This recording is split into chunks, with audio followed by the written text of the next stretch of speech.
Welcome everyone to the grand opening here for our Indian Summer Split Points Major. My name is Warden here alongside with me. Spartus will be casters here for today. We'll be joined along the two other catchers as well. But for the time being here, hey, what a time it is to be a CODM fan and gamer here, bro. I mean, we finally get to see it. Our first ever Points Major here, Spartus.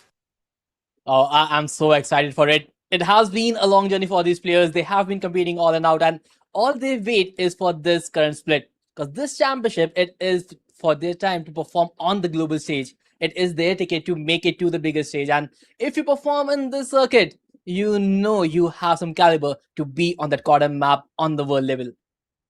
Definitely. I mean, everything leads up to this. I mean, we've had 3 initial splits during the summer run, but with that being said, now is the time where the Points Major will initially begin. Let's talk about our run as well. But before that, though, come again. If you guys want to be untuned with our initial tournaments here for whatever broadcast we'll be having on this side of the world, well, follow us on social media for more. I mean, from Instagram to X to YouTube, you guys have the socials right there. Better make sure you guys are locked in, because you guys don't want to miss out any possible action or possibly news as well here in Call of Duty Mobile.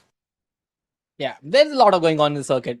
Be the roster shuffles, new teams coming into the picture, some veteran teams just making sure they revamp the entire thing. So if you want to keep updated, so you have the things to where you can follow up all the things. But now, if you talk about how the teams have been put in the groups, that is the bigger picture. Because as far as India is concerned in the summer split, there has been a Goliath of a giant who has run the circuit for like an eternity right now. But in the last few years, it is looking like their end is near. Godlike has been the favorite for quite some tournaments, but slowly and steadily, there are other teams who are stepping up their game. Yeah, initially, I mean, leading up to this, one team, obviously, when you talk about India, you can never not just mention Godlike whatsoever. Godlike has been the notorious kings when it comes to the Indian region, but what came after them, coming from the first initial split, yes, Godlike was able to win the first initial summer split major, but Gallerus went to back, and that's the team that we're looking at now here for this first initial Open 1, and they're going to be going up against Team Extraction. Open 2 will be ETS Prodigies up against Team XO.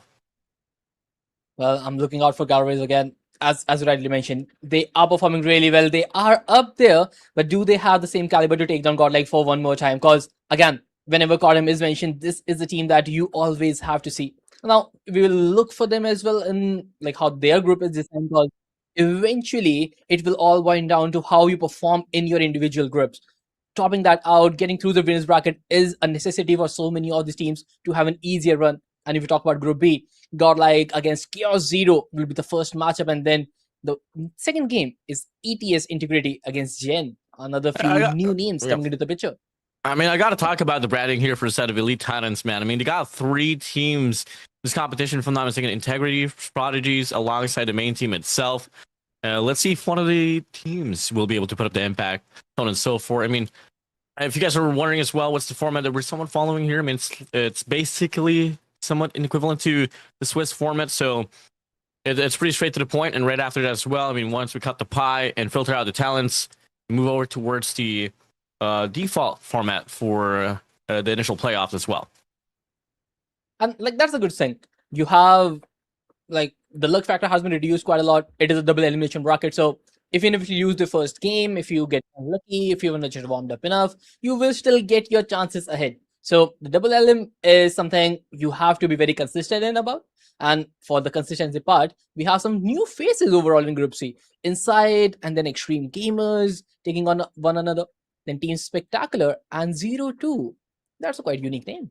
I got my eyes here for a set of insight. I mean, this team, during the last initial summer split, seemed to be a pretty strong roster. I mean, the second to the last per se, but on the third split, unfortunately, they had a re-roster there. Some players got picked up from another, and they got a bit nerfed, I would say. But hey, regardless, you know, they are still one of the more prominent teams out there, next to Team Spectacular as well, which kind of showed up pretty nicely on the second to the last summer split. But hey, we'll see about it, what they can offer here on the Points Major. Yeah, but now we still have one more group, that is the Group D. And if you talk about it, it is Elite Titan Esports against Eclipse Esports. And then the next match will be Imperial 7 versus Killzite. Not familiar with how the players have been shuffled around, because as you rightly mentioned earlier, there have been a lot of roster changes in the teams, Yep. and it has been a pattern between the squads. Every summit, every split, there are teams who just shuffle around the players to get the best of them. Oh, I just gotta say, man. I mean, I'm expecting Elite Tennis Esports to get through Eclipse Esports and Imperial 7 to put down Kills out there on the lower bracket, because I want to see the rematch between Elite Tennis Esports and Imperial 7. I mean, these two teams has been having a tussle in regards to who will be the number 3 team in the Indian region. Well, that is true. Like, they are the favorites to be on the top, but again, it is the double element from their group stages. Only 2 teams qualify from the group from a total 4, so you have to win back-to-back twice to get through on the first stage. And that will make sure you have a better seeding when it comes to the further matches. Because once you lost the match, you are not eliminated yet, but in the lower bracket, the journey gets a bit more difficult. Oh, most definitely. Well, with that being said, once again, if you guys are tuning in, this is the first official day of the Indian Points Major here. We're going to have 3 days to be exact here. So this whole initial Points Major is going to be having all across the weekend, or sure. So better make sure you guys are staying tuned. And now let's talk about what the teams are fighting for here. Let's talk about the prize pool. Here's Spartus. That is massive $15,000 Wow. for the first team. That is humongous money on the line. And then if you make it to the grand finals, $8,000 for you. Top 3, 4,500. On the 4th position, it is 2,500, and then it keeps toppling down. 5th and 6th for $1,500. 7th and 8th for $1,000. So the group stages that we saw, 4 groups, 2 teams qualify from each group, and basically, if you make it through the group, $1,000 is a shot for your side. I mean, I'm just looking at the jump of the prize pool here, coming from our, just previous splits overall. I mean, the champions was only bound to get $2,500 US. I mean, it's not like I'm discrediting it whatsoever, but the gap is pretty evident here. You'd want to be the champions for this Points Major. And it is humongous. Like, every team who qualifies from the groups, they will have some chunk of the prize pool in their way. And the moment you win more matches, the prize pool keeps on increasing. And alongside your chances to represent your nation on the global stage, because that is a bigger picture intact. These teams have been competing against one another for quite some time, but we also know the fact that at the end, it will all boil down to which team is capable of taking down Godlike for another split. It has been done in the past, but they repeat the history for one more time. We'll see about it. I mean, so far, Galers has been one of those teams that has been able to do it. But obviously, this time around, it's not going to be Godlike or Galers. It's going to be Godlike Esports up against Chaos Zero here. So, hey, Chaos Zero, a big poll order needs to be put up. I mean, rest assured, I mean, the statistics and probabilities leans upon the players of Godlike Esports. But then again, I know you and I, Spartus, we're open for changes. I love an underdog story. It is brilliant when you see a top team struggling from the newcomers, and that is something which is required for the development of the entire circuit. There have been teams who have toppled down the Kings in the past, and I'm expecting something similar from Chaos Zero as well. But at the same time, for them, it is their first bigger tournament, and on the first day itself, you have to face the favorites of it. So it is going to be a pretty difficult and a pressurized situation for them as well.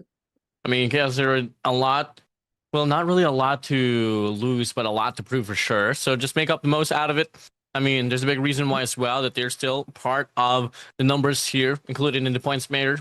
So hey, if you did your homework right, did some time on the drawing board, maybe till then we could see the impact. But for the time being, Godlike Esports, I mean, they look to be well renowned. I mean, we've had 3 summer splits for this, and the only team that really came into contention up against a team like Godlike, which is Gallerist. Yes, and I think that will be a journey which will repeat itself. Gatherers, they are in the separate group, so there are more chances of both of them competing when we get through the group stages, when this group stage journey is over. But also during the group stage, if there is an upset among those teams, because except for Godlike and Gatherers, all the rest of the teams, they have a lot to prove. They have a lot of money on the line. They have to play for that. But at the same time, what they can bring to the CODM table, they are competing. They are trying to get better and better. But the skill gap has been quite humongous. Slowly and steadily, one of these teams have to catch up. And I believe there are few players who have formed some different lineups who are looking like that they are capable of toppling down the Kings. Oh, definitely. I mean, roster changes does happen and tend to have a roster that will be on par against a team like Godlike or Galers or so. I mean, well, let's just talk about a memory lane here for the set of Galers as well. I mean, this Latin American team went all across the world to move to Chennai, India, to compete in the Indian region in hopes as well to have an access towards CDM, and they absolutely serve. And so far, I mean, as much as I hate to say it, Godlike, yes, they have been back to back in regards to just being well so renowned in regards to dominating the Indian region. But so far from the last two summer splits as well, we've seen Gallerist dominate this one all throughout. They won the second and the third split. So Godlike, they're up into contention, but we all know as well the persistence of the players and the back end the staff here for Godlike is well renowned. So let's see if Gallerist will be able to retain this one through. On paper, Spartus, I mean, this points major seems to be just a topic well around whether can Godlike or Gallerist put each other down. But the rest, we need to see more from them. Yeah, because again, if you look at the prize pool, like once again, if you keep aside the top two positions, the third to eighth, they are a bunch of money involved. There is a lot of prize pool on the line. So, and that is wide open. There is no favorite to be on the third or the fourth position or be the fifth and sixth. There is a lot more chances for all these teams to put up a show and maybe try to get to the top two. Because we all know there is a movement where there is a possibility of teams maybe snatching a Hardpoint from the veteran teams, and there gets a chance that they might even create an upset in the entire tournament. Hey, I'm down for it once again, and it just to talk about like how dramatic the summer splits was. It was just crazy reverse comebacks. Yeah. Gentleman sweep, so on and so forth. But now, ladies and gentlemen, our first ever map vetoes here for our points made here. We start things off at Hardpoint. Advance is going to be Combine and Arsenal. We start things off here with map 1, El Hacienda, baby. And, well, map number 4, if ever it is necessary for us to reach a long distance, it's going to be Summit. Map 2 is going to be Coastal. Map 3 is going to be Raid.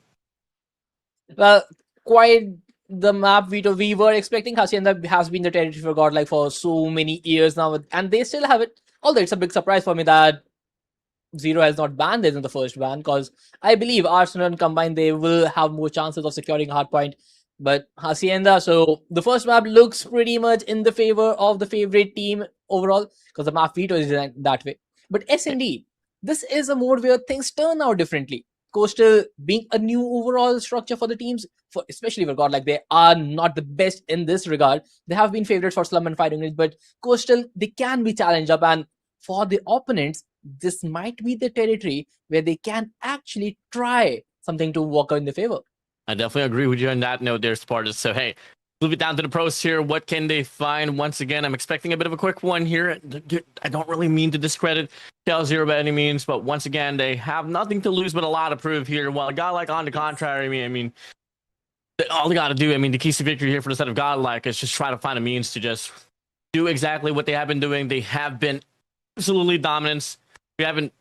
We haven't seen any team into up to contention, not until Gallerist will arrive into the region, so on and so forth. So rest assured, ladies and gentlemen, I know you guys have been waiting as well on the comment section. Soon enough, we'll be heading straight towards our first initial series and first ever map here in our points major here in the Indian region. It will be definitely a worth watch overall, because I just want to see Godlike in action for one more time, and it has to be a crazy one. But if you look about the team roster, Learn, Abyss, Kalgai, Prevail, they are still sticking with the lineup. Viporizer has joined them in, and this is something that Godlike has gone through a lot of changes. And every split, I believe they bring in some new players, try to get even more stronger every split. And I believe this is the best playing 5 they can accumulate and maybe get the title back against the current champions. Yeah, this is actually pretty interesting here for Godlike. I mean, they're going to have Warden subbed out here for respawns, and they're going to have Learn as well. I mean, hey, rest assured, all hail Learn, all trust we put into Learn. This guy is an absolute brainiac. And at the same time as well, it is not really an Uber matchup that they're going to be going up against as well. So let's just see about it. But for the time being, once again, it's really nice to see Learn play this one out. And I'm not really concerned as well. I mean, hey, Godlike fans, tell me if I'm wrong or anything, but there has been somewhat of a loss of identity in regards to like what's the proper roster composition here for the set of Godlike. I mean, I'm not really concerned if Learn should be on it here for respawns, but regardless, Warden is an absolute beast as well. Let's just see about if ever we do get to see the cycle of rotations for their roster here in the midst of the series. But regardless, the question persists here as far as do we actually need to whip out Warden? That is a big question. Like, I'm not sure what was the reason. Maybe it could be they are just trying a different roster altogether. Like benching Gordon is a big decision, especially when it's the opening matchup for the tournament. And if they've done it, there has to be a bigger reason, or maybe just trying out. Yeah, this is a different playing five from the major one. Let's see if we can still pull out the same result. Oh yeah, definitely. Well, on paper, Hardpoint, you did say in some way. I mean, Spartus, on a hot seat we go. How do you feel like the series is going to go? Is it going to be a 3-1, a quick 3-0, a clean slate? Tell me about it. I firmly believe it has to be a clean 3-0 because, hey, being very honest and nothing taking away from Chaos Zero, but it is godlike. It is the best team in the nation for quite some years. The only team that have been able to topple them down is an international talent who have played all across the globe and now finally settled in the Indian region. But now, as we talk about the map history and the has been loaded up and godlike, this is their home ground, this is their territory, and I was expecting nothing less than annihilation. Here we go, baby. First initial map here for this points major. It's going to be godlike up against Chaos Zero, baby. Ladies and gentlemen, boys and girls, children of all ages, welcome to the Indian points major, baby. Spartans, let's get the show on the road. That has to be the best one out there. Learn, just taking things in his hand, starting things from Prevail. Just these guys are demons already. Just look at the kill feed, just bursting down the players, and there is no way that Chaos Zero have any chance in the Hasi and the map right now. The initial minute has to be the most crucial one where they can fight back, but as for God, like they are looking intense and just anger from abyss.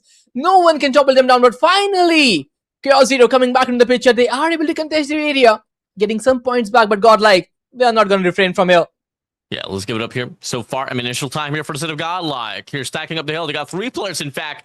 Top side control will be given for the set of Chaos Zero here for the time being, but till then, I mean, they're not going to be able to find a resource inside of the hill, so points not really racked up here so far. I mean, prominently seems to be a godlike hill here on his P1. Has to be a pretty easy fair across lawn. Still anchoring down, getting all the points possible from here on the last few seconds, and I think this is done. The first hill has been accomplished. Not getting all the points though, still getting 35. That is something we kind of expected, but the next hill. This is where things get interesting in the garage region now. People getting turned down. Aryan find the frag. Prevail is able to take them down, but again, godlike, they are still anchoring the players. Chaos Zero, they want to capture the area pretty soon, but godlike, the rotations have been so sublime. Chaos Zero, they have been surrounded for one more time, and again, they are losing players one after the other. Frontside push here from set of godlike came into success now. Driveway spawns, doesn't really matter. I mean, bottom position not really out and round or around, but till then, I mean, it's gunfights left and right here. Godlike so far. I mean, most of the kills going towards her name. And finally, you get to see player 5, Skull Guy from the backside, leading to find a spawns. Player 3 as well, Abyss. It's going to be him cutting off the driveways. And kills after kills they go. Wherever the players of Chaos Zero goes, they falter under the name of godlike. This is just getting, as we kind of expected, already nearing to the 100-point marker in the second hill itself, and Chaos Zero, they have been completely on the back foot. The firepower for godlike is still unmatched, and there is no team standing up in front of them. Abyss finds the frag, and this is just getting way easier, almost getting the 100-point marker in the first 2 hills itself. And now Chaos Zero, they might need to reset themselves. The next rotation has to be the crucial one, and they are already on the point.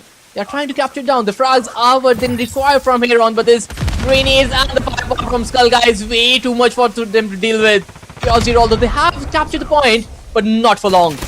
I mean, times 11 here on the points here for the set of godlike. Now Prevail's going to be going for the hunt now here with an equalizer. Extends now here towards E-box side. 2 opportunities right around. Supposed to get it done before he goes down. Pushing through now. So far, 2 ops going to be coming through now here for the set of godlike. After Prevail's equalizer, now it's going to be Viper's turn here with a claw. Skull Guy from the backside, cleaning things up. And as we thought, Prevail has faltered. No, never mind. He's still on a roll from the front. Last 20 seconds now here on his P3. And so far, godlike not giving any points whatsoever coming from the first initial. More than a 100-point advantage right now. 124 against 14, and it keeps on increasing. Chaos Zero, they are no clue how to counter this up, and look at the players. The perfect rotation, getting all the frags out, and the firepower from Prevail. It is just crazy right now. Taking all the players by himself. Skull Guy is there to join the party as well. Spear in his hand, looking for more players, and it looks like they they are in a hurry to finish things off. Almost on the 158 marker. Yeah, Spawn's favorite here for the side of Chaos Zero. But does it even matter when you can't get your gunfights to lock in. Godlike will feed off it. Learn from the back, wrapping around. Good for two to himself. And the rest of the crew from the set of Godlike will be stacking up the hill. Spawns retained once again for the set of KX0, but they gotta meet Skull Guy from the back as well with the War Machine. Good for three to himself. Oh Lord, Skull Guy on a roll. Oh, he can get even more right now, and he's unstoppable. And Chaos Heroes, they have no clue how to respond back to the mighty demons in the server. 170 against 14, a kind of scoreline that everyone anticipated, but we hope for Chaos Hero to turn things around, but this does not look like the case. 180 points already accomplished, and Chaos Hero, can they even get to the 50 points right now? No, it's absolutely chaotic here for Chaos Hero for sure. 183 to 15 now we go. We go back to P1 now. I mean, if the pacing doesn't persist to change whatsoever, we're going to be expecting this map with Shannon to close out on P2, baby. Here we go. Godlike once again going to be opening up the hill. Learn's going to be finding himself inside. Does get traded on. Topside control will be fought for here by the side of Chaos Zero. It's a 50-50 battle here so far, but the rest of the crew from the side of Godlike will be simultaneously hitting it from the top and the bottom, and they get it done. Look at Lon holding his angles, holding his players down, smoked off the angles, and I just firmly believe that this has to be the second last. From here on, there's nothing that Chaos Zero can make a comeback in this game. It's already 200 against 15, and that is a big scoreline.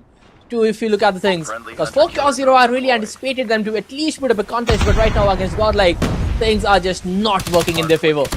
Oh my days. Look at the Operation Swallow here charged up. 3 is going to be given for the set of Godlike already.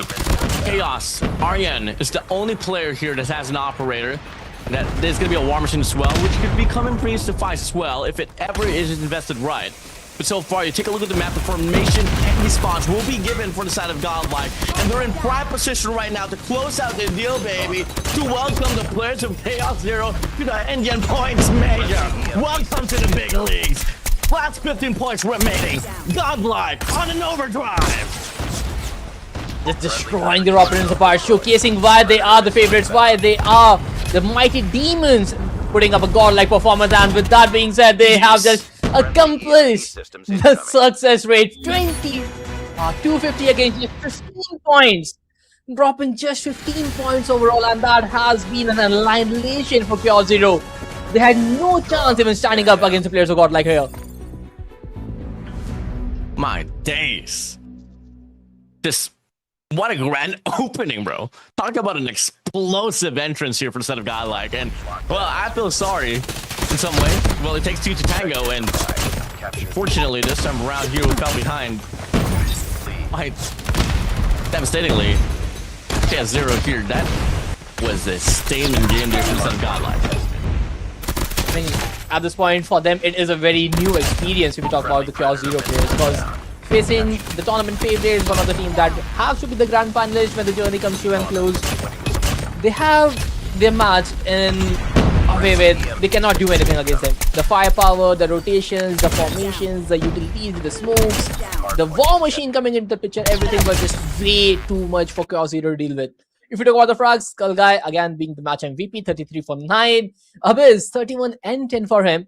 The rest everybody just putting up crazy numbers, but on the side of Chaos Zero, it was just Zeus and Roy who was just trying to fight back. Other than them, people had a really rough game. Yeah, I mean, there's just no explanation here on what went down. Not rotations, no strategies. It was just sheer gunfights that carried Godlike to the top of the pedestal. 33 kills for a set of Skull Guy, 31 for a set of Abyss. You name it. It is like, but at the same time, I think this is what everyone anticipated how the result will look like. Because again, we are talking about the Godlike, the one of the craziest teams out there, and their firepower is still immense. Keeping in mind that despite the fact they have made some roster shuffles, their core remains the same. Abyss, Learn, Skull Guy, they are still playing together, and the type of performance they can put day in and day out, I think they have no match whatsoever. Definitely. Well, once again, ladies and gentlemen, if you guys are tuning in, this is the first initial day here and the first initial series here for our Indian Points Major. So we still got 3 more series right after this as well. So better make sure you guys are staying tuned. here in our respective channel as well. And better make sure to follow us all across the socials as well. You guys can see it on the description. Yeah, I mean, dude, Spartus, what a kickoff that we've had. And we move over now towards Search and Destroy. Do we see any difference now? I just hope that Chaos Zero might be able to control the pace of the game a little bit more, because right now they were playing in the hands of Godlike and they were just getting annihilated. But now with SND, it's a different mode altogether. You have to play your angles, and the snipers will play a bigger picture overall. And if they have someone who can snipe down the players of Godlike, Chaos Zero might have a chance to put up a competition. Ooh, is it too much to ask for, this question? I'm not too certain. But regardless, I mean, I'm open for suggestions here. Map 2, once again, is going to be in the hands of Coastal. And so, Search and Destroy Godlike, which, by the way, you know, drawing back to like the previous season here for CDM, Godlike was notorious to be the best Search and Destroy team in the entirety of CDM, and a mixture of MSP, you know, Southeast Asia, South Asia, so on and so forth. So, Chaos Zero, well, good luck to you, sis. It will be difficult for them, but yeah, but at the same time, there is a possibility that the opponents might be able to just find their way through, because SND has been a mode where even the tournament favorites have been crumbling down in the past.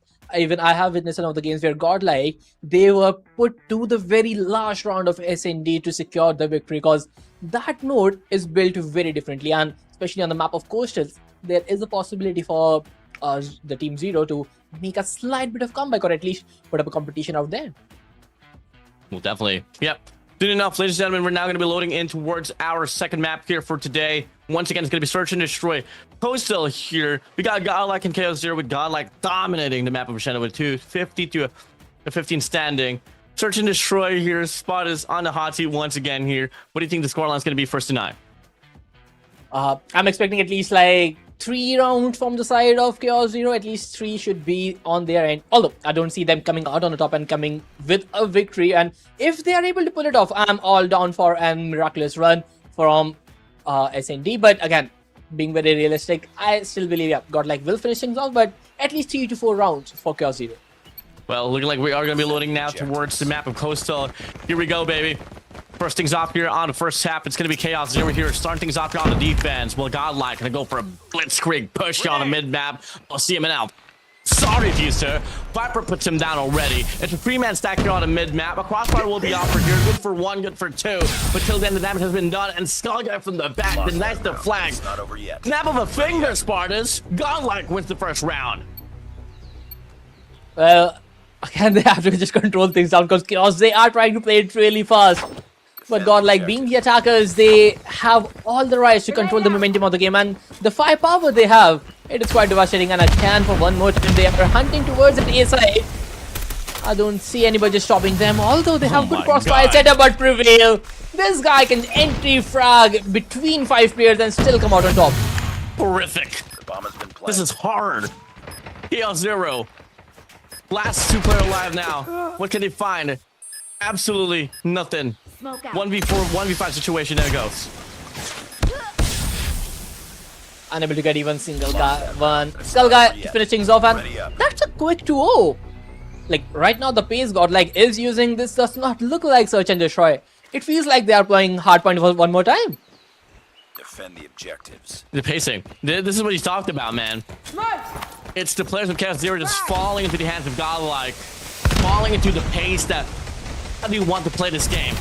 Once again, same approach, different round. Side push now. Oh my days, Eternity. Already. Again. Last player here on a B lane. Player 2 extends out as well. Big 1v1 fight for Viper. Puts Roy down. Arian as well. Blink of an eye. CMNL finds Learn. Dog Guy able to get the trade. Once again, 1 rogue player for the side of Chaos Zero remains. That's going to be Zeus here. All alone now in a 1v4. Bomb's going to be planted now here towards Bravo. This is just incredibly hard for Chaos Zero right now. It barely takes 30 seconds for Godlike to just dive into side, get 3 players out of the picture, throw the opponent in a 1v3 or a 1v4 situation. And I believe this is something that Chaos Zero needs to come out with. I just want to have a good firepower, trying to shut down at least Prevail right now, who has been the most nuisance guy in the server.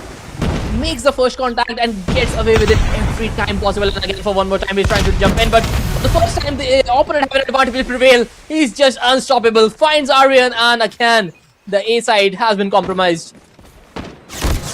Big shots. Prevail from the bottom side. Reach. Cross. Step down. Looks to get another swell, but the range might not favor him at most here on his casualty. But never mind. Don't. Now Prevail.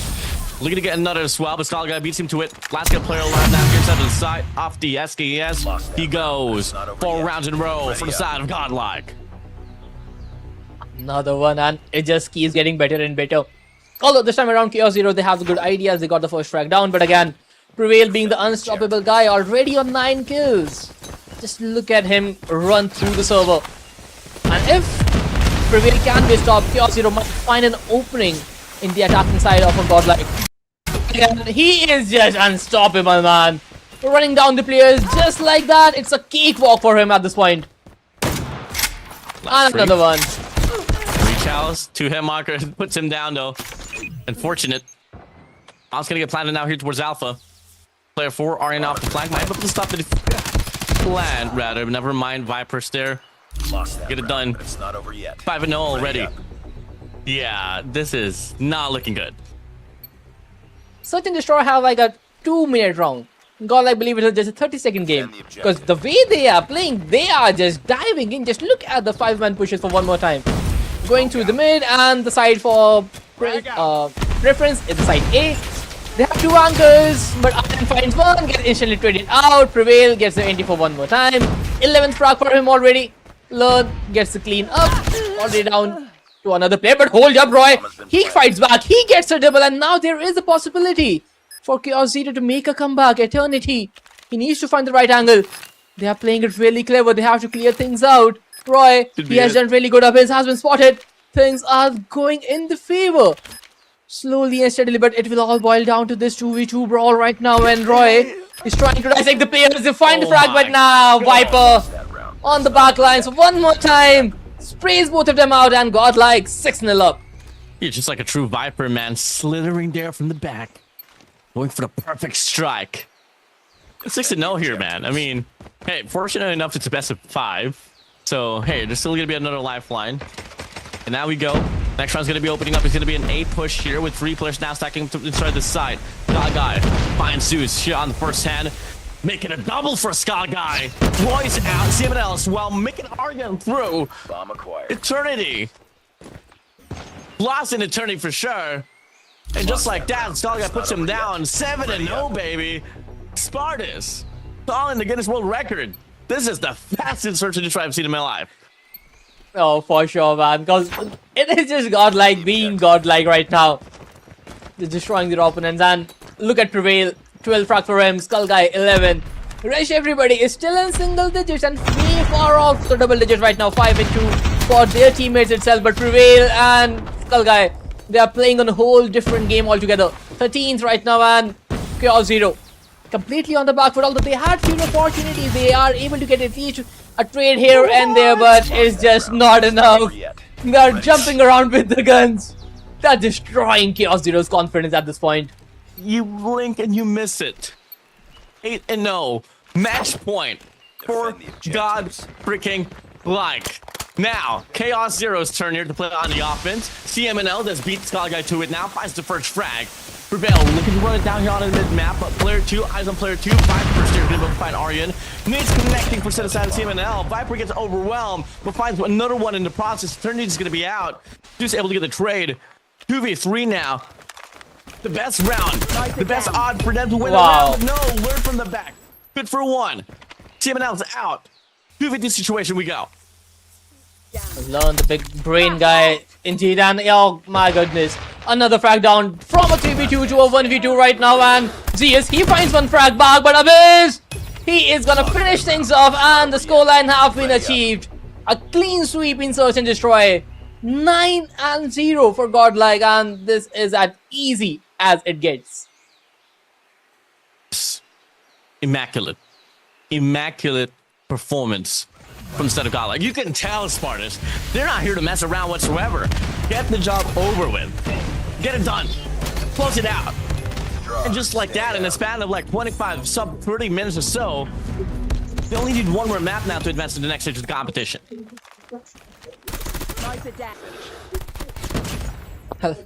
I really hope that Chaos Zero, they had the opportunity to make a comeback, especially when they were up in numbers in few of those rounds. But the way Learn reads the game, the way he was just able to flank down, send the players ahead, get all the picks out, I believe Chaos Zero had no chance standing up.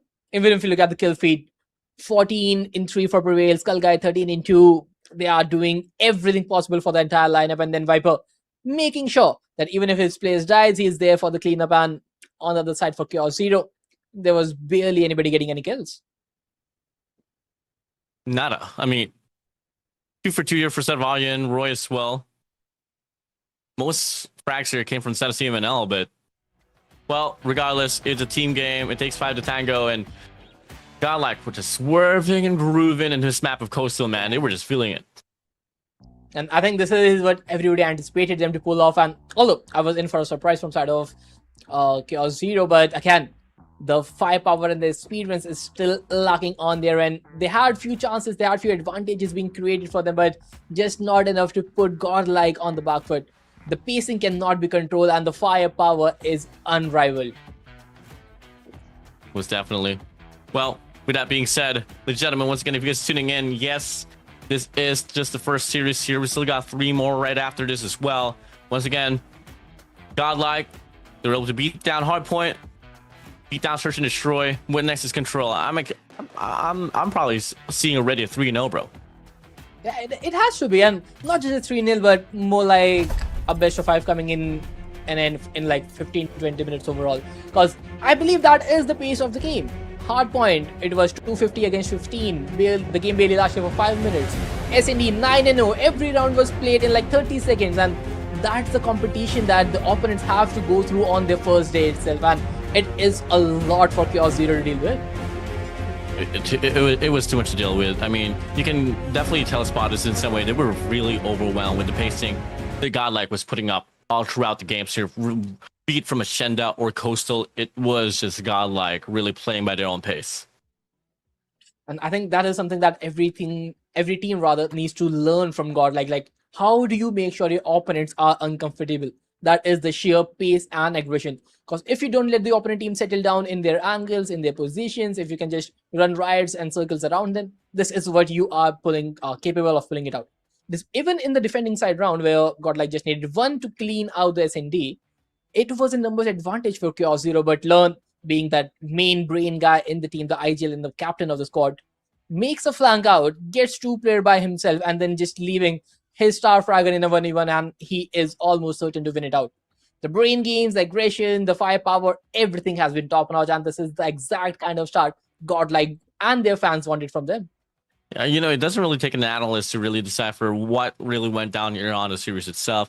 Come again, I mean, we came inside of this broadcast, and the next following up series that in some way, when you talk about Godlike or Galeris, only both of these teams together will have a long distance game. So, I mean, for teams like Chaos Zero here are on, or who are on the bottom side of the board, leading up to this points major, the initial goal here is just truly how much fight can you actually put up against those 2 teams. And so far, we did get to see it already. Chaos Zero didn't really have an answer here for this map of Hardpoint, Ashenda, or Search and Destroy Coastal. So let's see if ever Raid Control, maybe, I'm just begging, that maybe we could see a bit more of a fight. That's a big maybe have to be put in the equation right now, because the way the games are going, it is really hard from Chaos Zero, and not on just the game perspective, but on the mental perspective as well. Because when you face an opponent that big of a structure and the gameplay that the opponent has to deliver, it takes a toll on your confidence as well. You are in doubt of your own skill set, that if you are capable of pull something crazy, and the confidence breaks, and that is something that Chaos Zero needs to learn to deal with, because these type of matches definitely are a big learning lesson for them.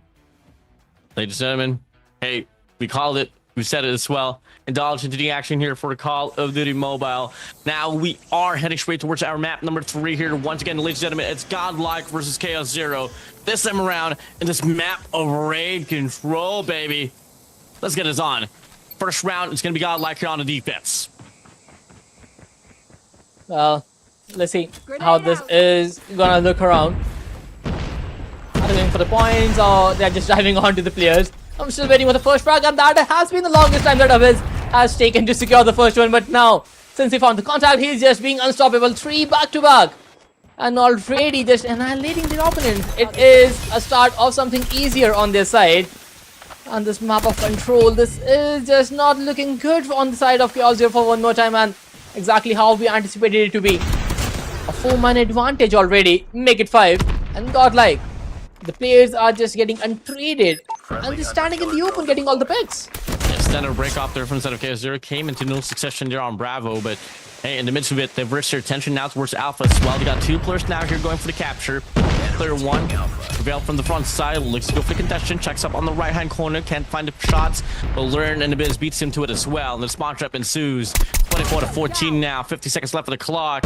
I mean, in the process, Chaos Zero was able to get the first initial segment as well. They're on the Alpha control point, but Tied for the lead. till then, it's not going to be suffice enough as well. They need to put up a fight. They need to survive. They need to get through.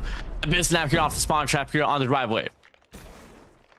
This is just getting way too easy right now. Just double the lives overall, and godlike still looking for a player. Abyss has spotted another player, although Arvin, he's trying to fight back. He got a double for himself, and can they make it happen? Can Chaos Zero strike back? And Arvin finds one more, but Viper, he takes him out. Learn, he's there for the double. Another one in the making. Skull guy with a sniper in his hand trying to anchor down the players. Abyss, this angle has been so nasty for him, just anchoring it down, and Chaos Zero have no clue how to fight back. Down to the last 2 players remaining, and this is all over for them. Yeah, no repercussions whatsoever. Roy's now going to be all alone. Could it be the lives or the time? Regardless, it's going to be the first round here for the side of Godlike. Get ready for the Round next 1. He's given to them an absolute dominance. And come again, leading up to this map itself, Godlike were able to win the first 2 already. Get this map over with, and it's going to be a clean slate for their name. Exactly how we anticipated it to look like. So right now, godlike, this is the type of squad they are capable of. The firepower has been immense, and this is how they start things off. Viper, although he is there for a trade, and he will find the double. Chaos Zero started off strongly with finding 2 frags back-to-back on the godlike players, but not for long. And now Death Machine is out, although he will not be able to capitalize to the fullest. But Viper, being the unstoppable guy, finds another pick, and slowly and steadily can establish their control. But Chaos Zero, they are trying to fight back. Abyss finds one more, and again for one more time the outer area has been secured. Bill out now here on the prowl, going for the spawn trap here on deep side with an equalizer. Good for 1 to himself. Deals with the player on the heady side. Good for 2 now. Making a triple. 7L. Zeus. Force free to the man named Prevail. Prevalation time now. And unfortunately for him, deals with 3 players here on the court side, but the spawn trap's still not over. Bravo simultaneously has been captured as well. Time extension granted. The lives it's given for them as well. Odds, probabilities, statistics, name it. Godlike is written all over the place. Just incredible performance, and to being very honest, this is the exact kind of performance everybody in the entire server anticipated them to pull off. 21 against 5, make it 4, and it is a matter of seconds before they turn it to 0 right now. 2-2-0 is just waiting for godlike to happen. Eternity and Roy, they're trying to pull some statistics back, but Abyss is not going to allow even a single frag. This is the... Get ready for the next round. This is how I'd want to play Call of Duty Mobile every day, bro. How I wish This is I how could we play this way. imagine. This is how we imagine in our dreams, like how it feels to be the best in the game. This is how I play, and then I wake up the next day. This has been the case for Chaos. This is just a nightmare overall. In Now shambles. look at the Annihilator guy.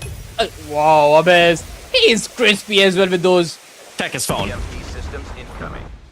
Somebody check his phone. Looks to run it down. Another one. Finally gets a stop to it. Friendly hunter-killer drone You know, deployed. it started off really strong for godlike. Although finally Chaos Zero, they are fighting, but they are getting something on their picture. The scoreline is not that big in number of lives. Still just a marginal 4, but if Chaos Zero can keep up the same pace is a bigger question right now. Abyss is trying to hunt down the angle. A grenade toss in their face, and Viper is there to pinch them down, and another one being stabbed out. Viper is looking for Pig, but Learn misses out and whips entirety of the magazine. And now the advantage has been controlled for a time being. But Godlike, they are going for the hunt. Still a +5 in their favor. Learn trying to look for more frags. A smoke in their faces, but they are disrespecting it whatsoever. They're just driving on the faces and all zero. They are completely on the back foot. Viper spots another guy and takes him out in the blink of an eye. Yeah, life discrepancy is not too much here, though, but they need to find a means to go for a capture now here towards Alpha or Bravo regardless. They need to find a means to stop the time, but the players of Godlike has now gone for an invasion. 4 players hitting it from the top side. Player 4, that is going to be Learn, going for the spawn trap, and with that being said, no questions to be asked. Chaos 0, 2 lives remaining with no time left on the clock. It's going to be the players of Godlike here, running it down. 3-0, baby. Quick and easy, a clean slate for the side of Godlike. I really hope if we had a counter to see how long these games last for them, because in a normal game setting, it is a 10-15 minutes affair, but for Godlike, it's barely 2 minutes for the game. It's just way too quick in all the specs, and the Strag just hunting down the players, and the opponents can do nothing against it. They exactly know what Godlike is capable of pulling it off. Despite knowing the strategies, the firepower is way too much. Yeah, it was really strong. I mean, there was never really a time that we got to see the players of KS0 take the lead just by a quarter away. Nothing. On all 3 maps and all 3 game modes, it was just Godlike here on the driver's seat. Just now, look at the statistics from our base. Oh my goodness. 25-3. Like, how have we survived this game? Only he knows what he's capable of. 22-8 for Viper, still a realistic scoreline. 19-9 for Prevail, just a pretty easy starts overall. But Abiz, 25-3, and I believe that is one of the highest scores that we have ever seen. Ooh, yeah. I mean, it's a feat record here for set of Abyss, and you can definitely tell that Abyss is definitely having a time for himself, especially for the series itself. I mean, I was laying it out there on respawn. Same goes for search and destroy and back here on control. Well, for the side of Chaos, though, I mean, valiant efforts from non-regardless, and fortunately enough, I mean, it's a double elimination bracket. So, hey, you know, at least you still have one more lifeline there at the lowest run your spot is. Yes, and I really love the double elimination format for this very reason. Because one time you face the Goliaths of the circuit and you are like, yeah, it is over. It's not. You have been in the lower bracket, but from here on, you need to win all your games. Specifically 2 back-to-back to make it to the top 8, and that is something that each and every team who is participating in this tournament is eyeing out for, because once you are in the top 8, you can make a name for yourself as well as try to get some amount on the prize pool. I mean, I gotta agree with you on that note as well, and in some ways so spot is, I mean, if your team is not really looking to last, or the longevity is not really looking to bright here, and it seems to be bleak here, at least what you gotta do here, if you're, you know, part of teams like KS0 is so, I mean, just make up the most out of it, make a name for yourself, and maybe some days you can be the next prodigy. I mean, that's exactly where Viper came from, that's where Warden came from, so on and so forth. And that is indeed true, because the individual players, they have the caliber in themselves, and this will be tested when they face the teams in the lower bracket, because again, there the challenge will be definitely a lot easier than it was against Godlike. But right now, they have to just see their games and make sure that whatever the mistakes and the firepower that was lacking, they are able to rectify them in the matter of coming days. Could agree with you on that note. Well, ladies and gentlemen, if you guys are sitting in once again now that something's up for our first initial series here for our broadcaster for today. We still got 3 more to go. So, hey, better make sure you guys are staying tuned here in our broadcast, because we still got a lot more action top ahead. That is definitely one of those games where I think every team, although Goliath team, will be facing one another, and the upper bracket matches are definitely one to witness right now. But also for the teams who are the favorites in the tournament, they will have a reality check if they are able to pull something crazy out of the picture.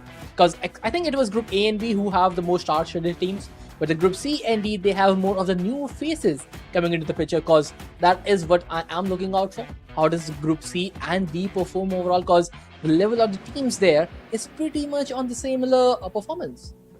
Definitely. Well, ladies and gentlemen, now, the game really went on too fast here, and we're still waiting for other matches as well to be broadcasted, but broadcasted. So for the time being, ladies and gentlemen, we are still waiting. And rest assured, once we do get a game or so, just wait for the timer to count down.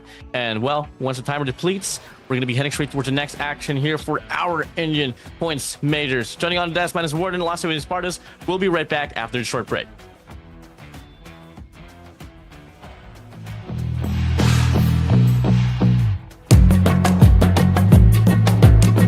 Yo.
fighting through their first matchup. But we still have two teams who've been rivaling with each other for quite a long time right now, getting ready to face up in Call of Duty Mobile World Championship 2026, India Summer Split Points Major. This is going to be me, Scared Yet, and alongside me we've got none other than another handsome dude.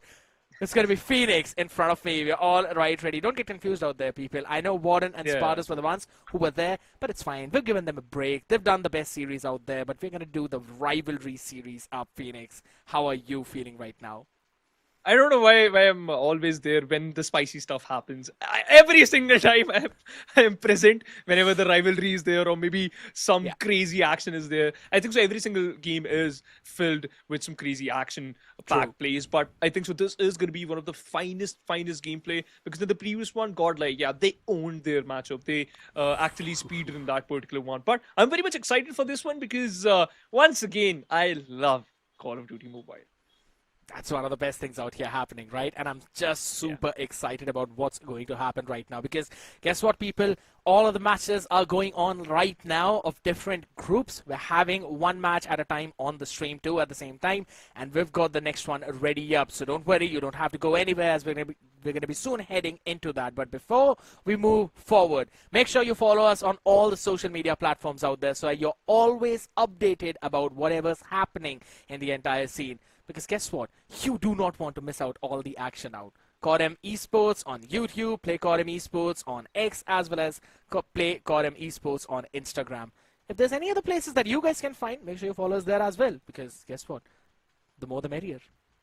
The more the merrier, exactly. But once again, following the action is the best part, because you tend to, just see which type of what other players are actually tuning in and what type of other teams are actually forming up. Because we can clearly see some of the mix-ups are already happening between these teams. Some players are shifting, and whatever you used to, leaving their roster, joining a new one, creating new rivalries, and that's how we boil this action up, especially in the Indian circuit.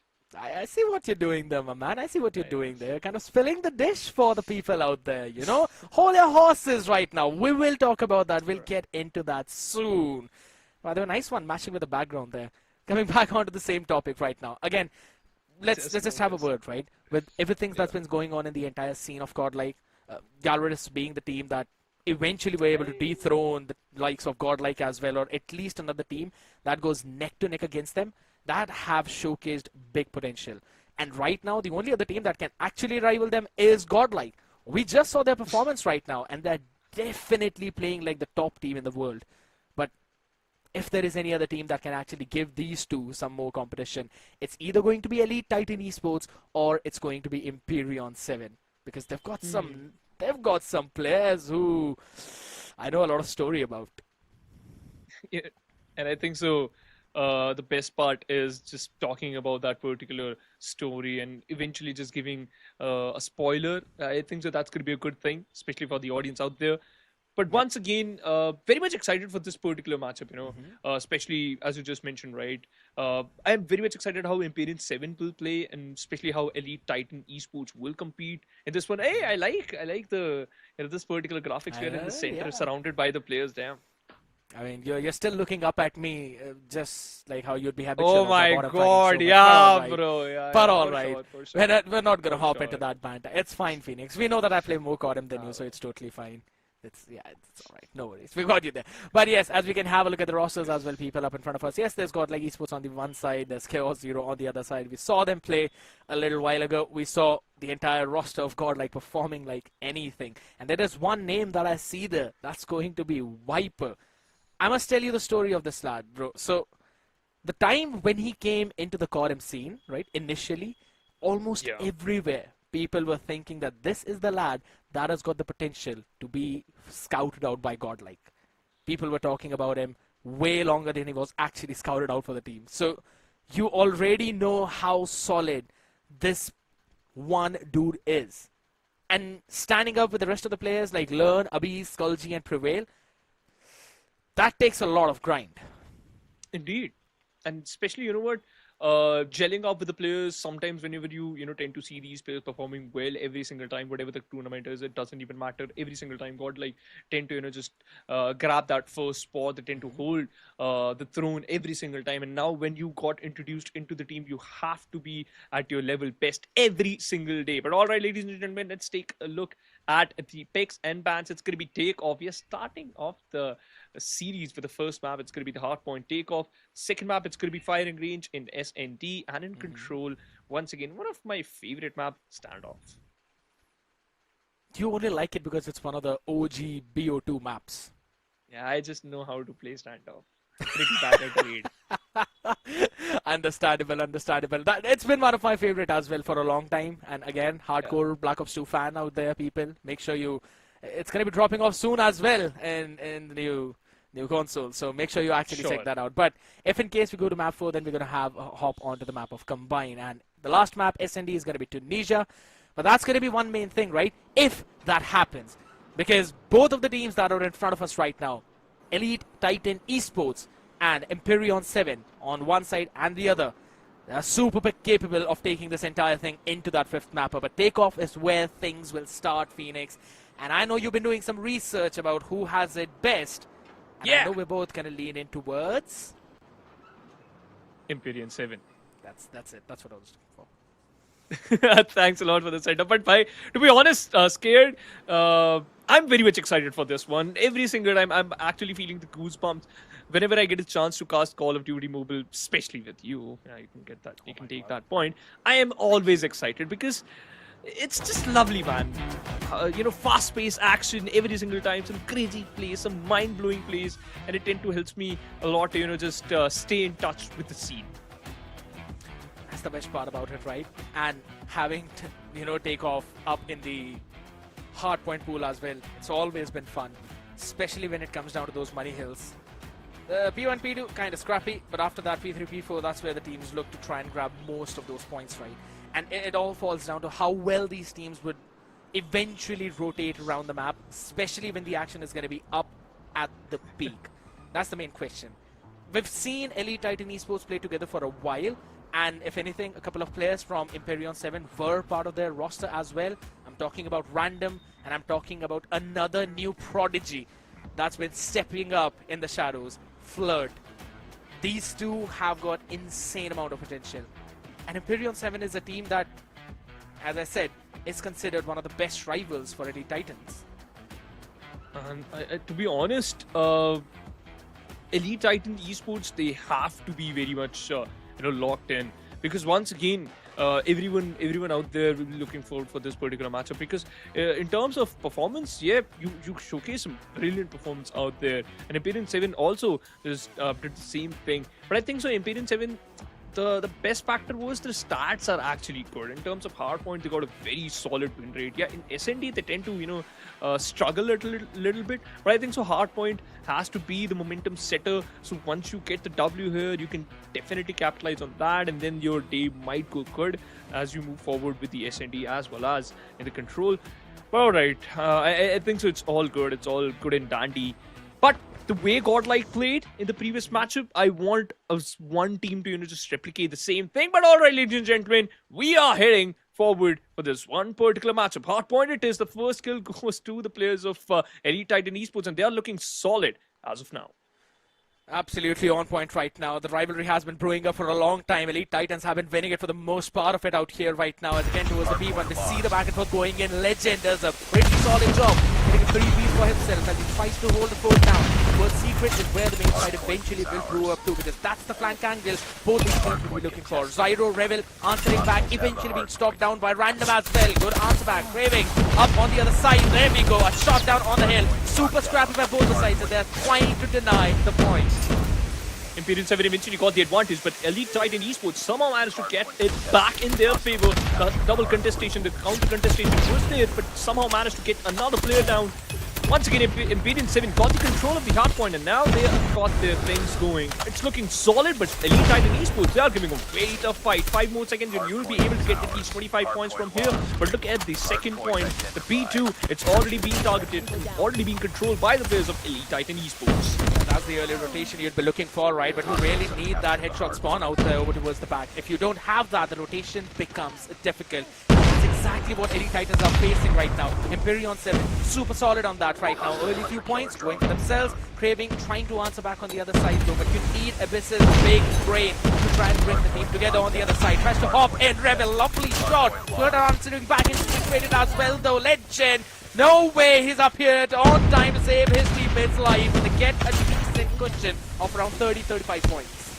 Oh, this is very solid by the way. Empyrean almost about to hit that 50 mark, and they will be able to do that. Elite Titan Esports, you gotta get your things going. Perfect hunter-killer drone. Meanwhile, the nade just connected beautifully. Nyx got taken down. Flirt just instantly got killed too. Nyx still fights back. Equalizer's already online, and he can use it anytime, whenever he wants. But for now, Elite Titan Esports managed to get some points for themselves. Yeah, that's one of the great things out here. Switchblade up in the hands as well though, but on the other side, Nyx isn't able to do a lot of things. Out on the other side, Abyss, Craving, both answering back. Picture perfect, up on front. Legend taken down from behind. Zyro trying to do a lot for his team. Gets a 2-piece at such a low HP. And that is super good because now they take control of the house. Now they take control of the P3 right now. You have to maintain this control of red if you want to turn this money hill into your own. While at the same time, this secret part, or rather, side alley is the main part. And yet again, it's Elite Titan Esports winning the battle on every front. Oh, now he's going good, Legend, with the claw. He's going massive this time, already securing 2 kills, and he will be rotating, moving towards the hardpoint itself, supporting his teammates. Beautiful, beautiful outkill by Random 2. The War Machine doing a fabulous job out there. Some more points being collected by the players of Empyrean 7, and they are going all crazy. But wait a minute, Elite Titan Esports, they are still fighting back. The Equalizer is helping Nyx, but you gotta go in and try to get some more points. 75 already, looking forward for the 80th one, and Nyx about to get another, but he got killed by Master. I mean, Equalizer getting shut down so early on, that is such a big win for Elite Titan Esports, but still Empyrean 7 have maintained that lead. Getting the last few seconds of scraps is exactly what they needed. Zyro, Abyss, still answering back. Switchblade up in the hands as well. It's really solid for those close quarter combats, but out here in the P4 top, that's where you need to hold the space down. On the other side, Flirt, they're trying to get something, but we might actually have a second of delay, but it's totally cool. They're hopping back in. Craving, War Machine, up in the hands. Trophy system, not that utilized well, because guess what? Outside the Switchblade in the hands of Zyro to answer back. Shut down instantly. Cravings, good for another. Master answers too. That's super solid hold for Elite Titan Esports as they try and claim back the lead that was lost. Here comes the missile, and eventually you're able to get one. It's going to be Flirt. I don't think so. Flirt is having a good time out here. Elite Titan Esports might be able to surpass the point. Empyrean 7 was able to, collect in this fight, in this situation. But wait a minute, counter contestation being secured by the players of Empyrean 7. They are trying to hold and get a hold of the players of Elite Titan Esports, but they are not that strong at this moment. And Elite Titan Esports will be able to take control, and they got the advantage. We'll see. Out here trying to get something, Craving to shut him down finally as we go back over towards P1 again. The scrappiness, that's the main name of the game for this one. The first 2 hills, you try and deny as many points as possible, but it's the rotation that you really need to look into as Elite Titan Esports trying to move in from different areas. Will try to claw down the members of Empyrean 7. Nyx, good for one. Master Craving yet again finding some good value with their own guns right now as the spawns eventually flip. It's Empyrean 7 now being spawned over towards the red in the back. That would be problematic. They have to maintain control over towards that Jenny and the outside too to try and actually get that claw in. But Elite Titan fully denying that. Completely denying that.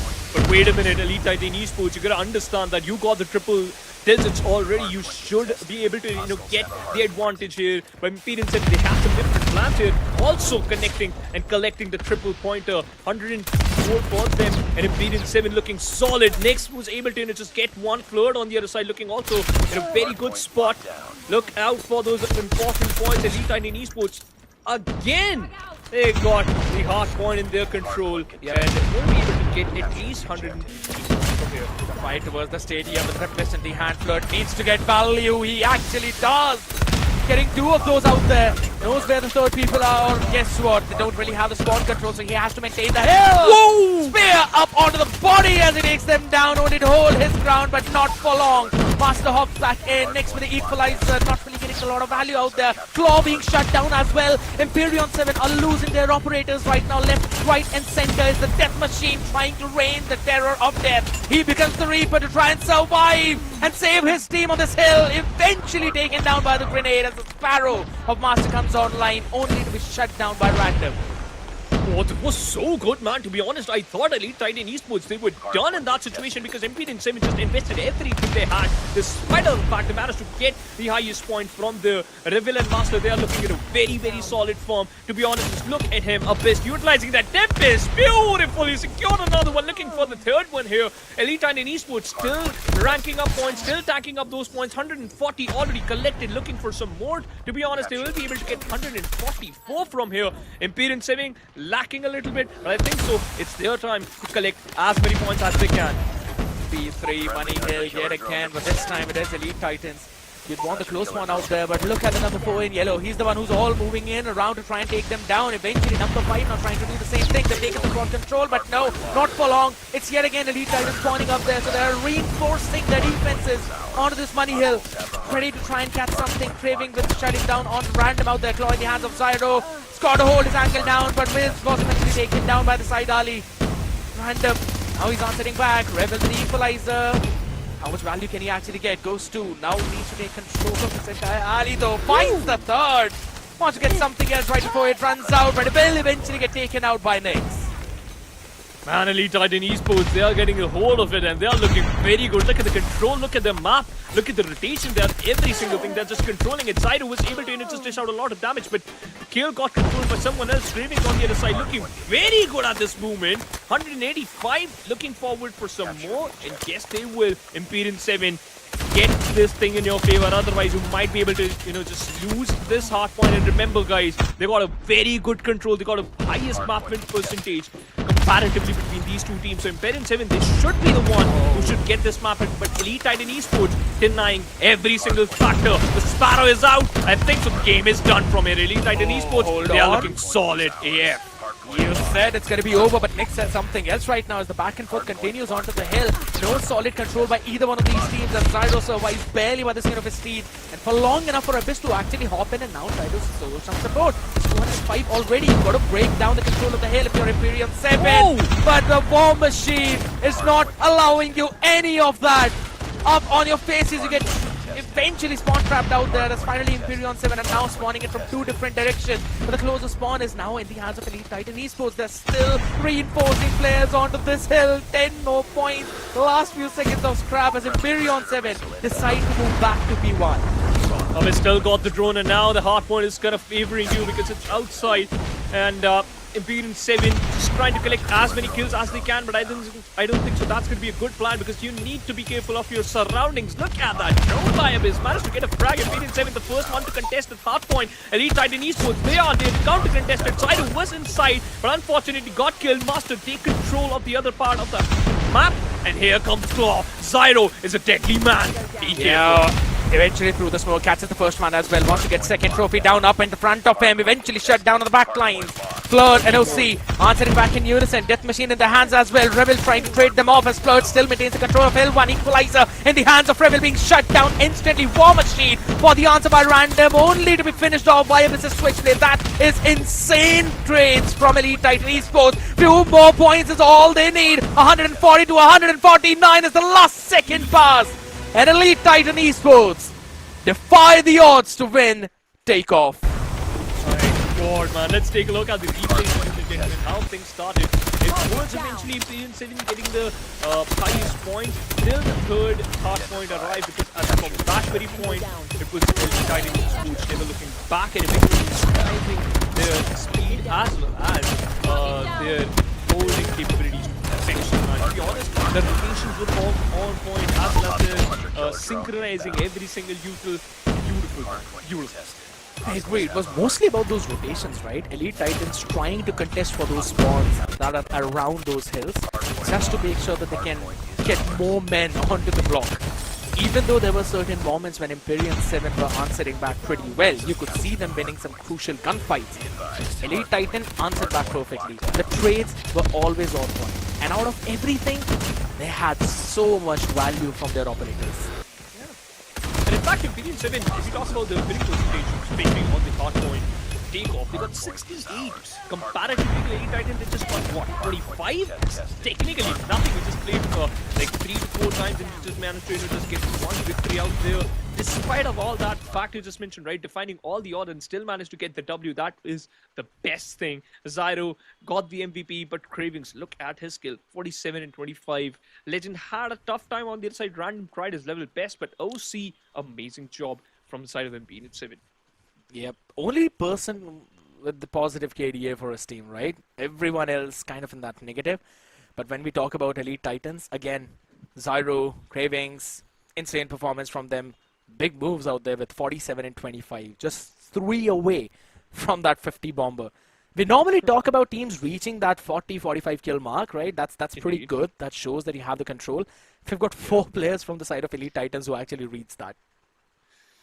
My God, man! Like I think so. I'm just it's just too crazy how Elite Titans, outplay their opponents, and it was a beautiful comeback, by the way. Because to be honest, I am a player, and in fact, I am a caster who tend to lean towards the whatever the stats say, whatever the books say. If it's pretty much visible in front of you. If some team has an advantage on a particular map as well as on a particular, mode, yes, it speaks for itself because they have been playing this particular series, they have been playing this particular map, they have been playing this particular mode from a very long time. There's a reason they got an advantage, and you're defining that and you still managed to get a victory, especially showcasing us a comeback. Oh my God, that's a amazing thing to do. I have to say, I see that you're actually reading on quite a lot of stats, Phoenix. Let me guess. Are you checking all of them on playmobile.gg? Right? I think so. That's where you're constantly checking all of those stats, right? I am. Playmobile.gg. Yes. I knew it. I knew Yes. it. I mean, if all of you guys want to check out some of those stats, make sure you actually go onto that website, right? Because everything is updated on time. So since you're already on that topic, why don't you tell me what's going to happen on the next one, or what has happened on Firing Range? To be honest, I think so. Firing Range is gonna be another map where we can expect some similar type of balance outplays, because in terms of Elite Titan Esports, they got 80% victory win rate on that particular map, especially in S&D, and 75 for the players of Imperium 7. So technically, it's Elite Titans Esports game. As well as another thing, in terms of search and destroy win rate as a mode, the Imperium 7 win rate is only 57%. On the other side, Elite Titan Esports, more than 70%. To be honest, 76 to be specific. So that just puts you in a spot, and that just, tells a story, which is Elite Titan Esports has a very, very good advantage. So they should just, just rely on that and get it All right. Now, I want to throw a wrench in everything that you said, but I'm still going to agree with what you said, right? Yes, Elite Titans, even their past performances have shown that Firing Range is one of their solid maps. They really like to play it whenever it shows up in the S&D, unless it's against Godlike, because then that's just Godlike's territory, right? And I still want to see what happens when they play Gallerist, but it's fine. Might eventually see that happen or not, but that's going to be something for the later stages out there. But on the other side of the spectrum right now, since we're also talking about Imperium 7. They've got a pretty good win rate as well. So history has showcased that Firing Range hasn't been too shabby for them. But we just saw what happened with the team who had better win rate on Takeoff. They could not really close it out because the in-game rotations that were constantly happening around here again. Let's just say Elite Titans were 2 steps ahead of I7. There was a time when I think so, Nyx and Legend had a very good, positioning advantage. But the moment Elite Titan Esports understood that, all right, we have to, get Flirt out of the anchor position, then we'll be able to, just get the W. And then from that very moment, the rotation, if you're talking about, were on point. Because you have to, deal with the threat first, and then you'll be able to, just look forward for the map control as well as to get the points for yourself. But all right, I think so. I'm very much excited for this one. I think so. We should ask the same question from the chat out there to the live chat. What do you think? Which team will be able to just get the W here? Is it going to be Elite Titan Esports or Imperial 7? Because on paper, it should be Elite Titan Esports. Yeah, now that's something, right? On paper, Elite Titans, what really happened kind of gives them the benefit of the doubt as well, since they are in the momentum, they have those capabilities. I also want to see how many marksman rifle they eventually come in with, right? Normally it should be 2, but we'll eventually see. I want to see who their SKS user is out here right now. We did see Godlike showcasing some of their own skills with that, and to be honest, we've always known Godlike to be one of the top few teams in the world. If it were up to me, I'd probably put them in the top 5. Oh, I think so. I'll agree on this one. So, I'll just put them on top 4, just to be a little bit different. But yeah, you're on the same page. oh, yeah, understandable out there. But again, if there is any other team that can actually compete against them, either It's my Galleries, understandable. I really hope you don't pick any one of them out there right now, but hold on. Now, if you fight all the way towards the trailer as well, out in the mid, random. Good answer back out there with the Locust too. Oh, lovely shot out there. OC was behind Master. He did not realize that, and instantly try and stop down from the spike being planted out there, but it was already done, almost over before it even started. Down to the last 1v1. Abyss, the leader, the IGL, sees the player, knows where he is, tries to get the spear out though, with a hip fire from Switchblade. That's the reason why everyone loves this weapon. Not because of its time to kill, but because of the hip fire accuracy. Perfect. What a perfect outplay, by the way. You spotted him out and you kind of knew where he was coming from. Pre-fight, still, he managed to get away, but eventually Abyss got 3 and get the W. Now, Defend the objectives. it's for Imperial 7. You got the bomb down, but you won't be able to you weren't able to get the W there. Moving forward to site A for now. Completely stacking up and racking up. He got the good advantage and already got the trophy destroyed. Cyro with the switchblade managed to get one. Flirt with the trade. Abyss on the other side, another trade. And here puts Elite Titan Esports in an advantage. Random, beautiful shot. Abyss is done. Yeah, finally.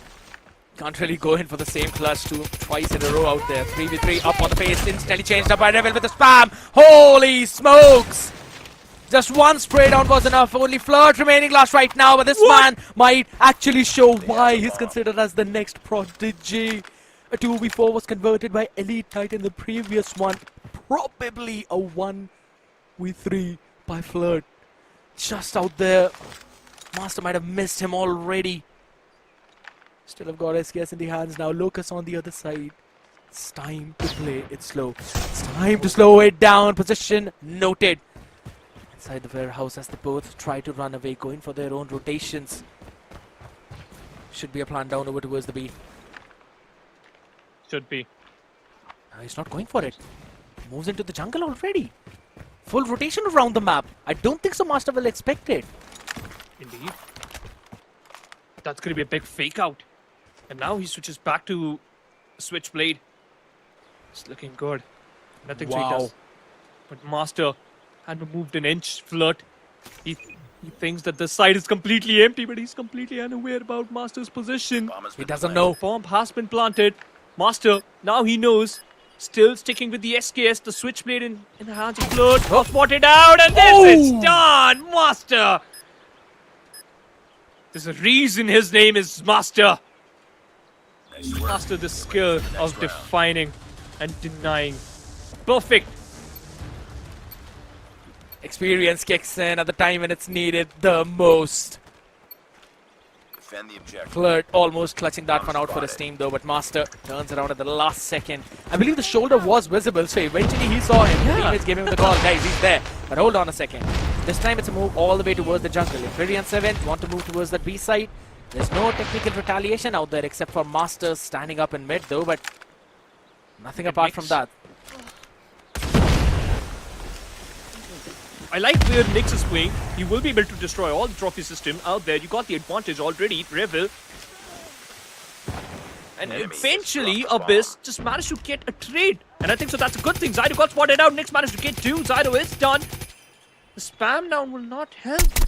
But now it's a 2v3, but what a beautiful way. Master converted this one into 1v3 and it's done. Master Get ready for the next round. controlling this map beautifully.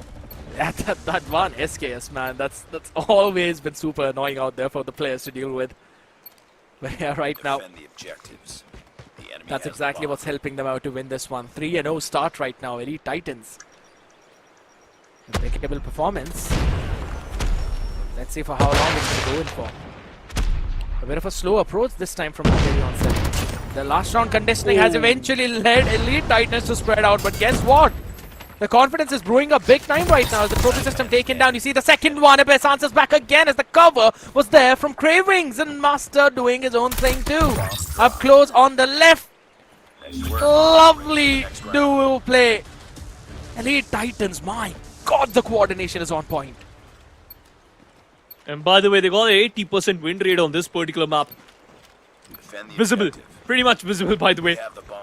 Beautiful outcome by the players of Elite Titan Esports. And to be honest, there was some individual brilliance by the players of Imperial 7, but still, Elite Titan Esports completely denying every single approach, whatever Imperial 7 is trying to do. Zyro got through already. Here comes a kill by Random. And Random once again stacks up into 2. Master with the SKS spots out the planter, and he is done. Legend is dead. Enemy has dropped the bomb. Holding it down, he knows Random is somewhere around that corner as well as Cravings finally, Work. along with the Abyss, put an end to their misery. It's a 5-0 start. Not something Imperial 7 were hoping for, but man, Defend the objectives. it seems like they kind of seem lost right now as to they're just playing the game of Elite Titan Esports. It's a dream start, to be honest. But yeah, Elite Titan Esports, they're playing the way they want it to be. Nyx managed to get one. Scene got taken down. Random also dead. Cravings, what a beautiful shot there. Through the wall.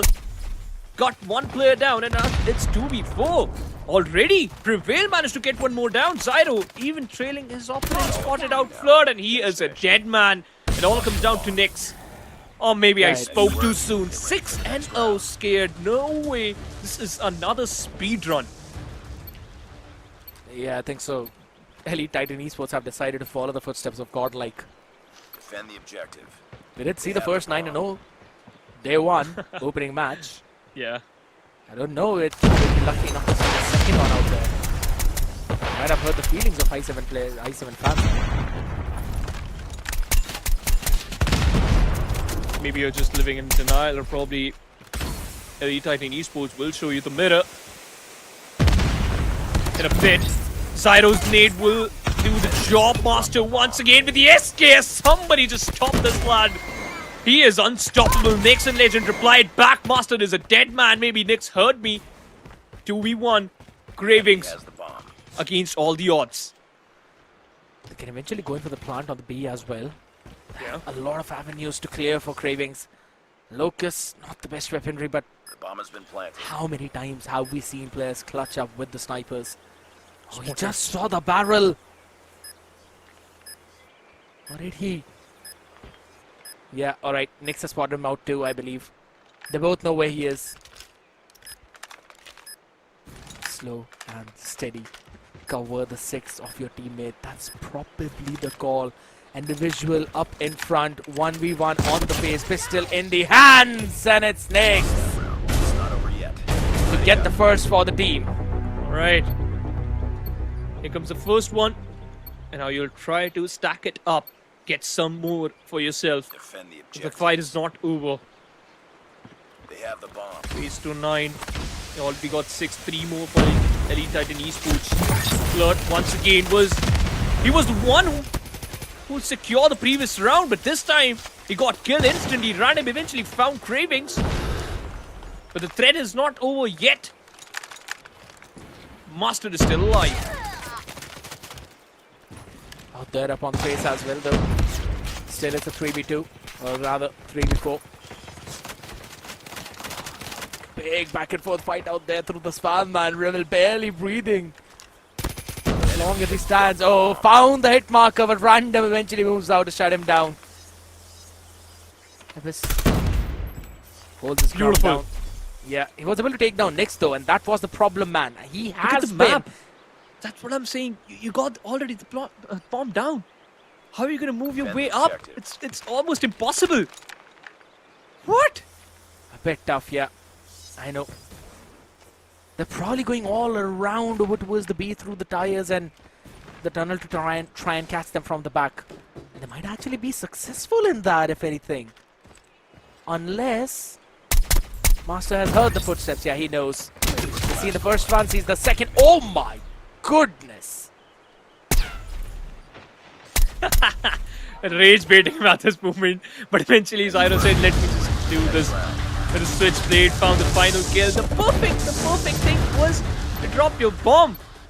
It was in front of the players of Elite Titan Esports, but now we can clearly see the switch. The enemy has the Will bomb. Imperium 7 showcase us a comeback from here or not?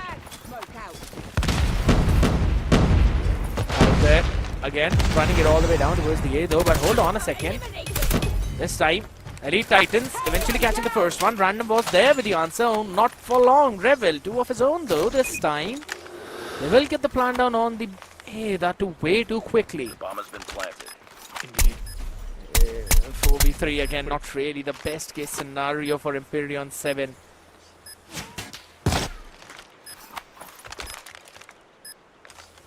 It's just a waiting game.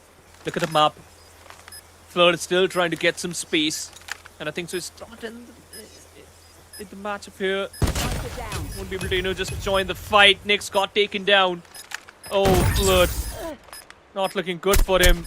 Hossein managed to get the player down. Flood finally joins in, but it's too late. C is done.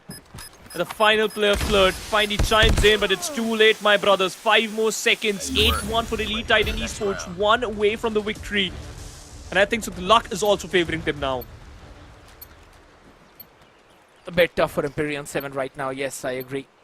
Defend the objective. But Elite Titans on the other side have been playing the game the way they want to. And Imperion can do nothing to stop that. Again, Master, regardless of if they've been on attack or defense, he's always been there towards the wood. Taking control of that one part has been the big thorn out there for Imperion 7. And the second one is always Abyss. Chasing them down to the depths of hell will eventually get taken down by Lucifer himself. Last one. Got Master Master out there. got 2! Yeah, Master got 2 from the same spot! name him Michael right now because he's been getting everyone. Oh, nice one there.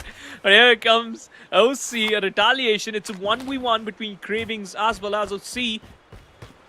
1 point, that's it. Elite Titan Esports. Don't have the bomb, but I think so the read is good. Cravings. Oh, he saw him. Oh, got spotted out, but the shot was important, and OC managed to get another one in the backpack. 6 more. Buying themselves some breathing room, though, but they've got to do this 6 times in a The row. enemy has the bomb. That's the tough part, my guy.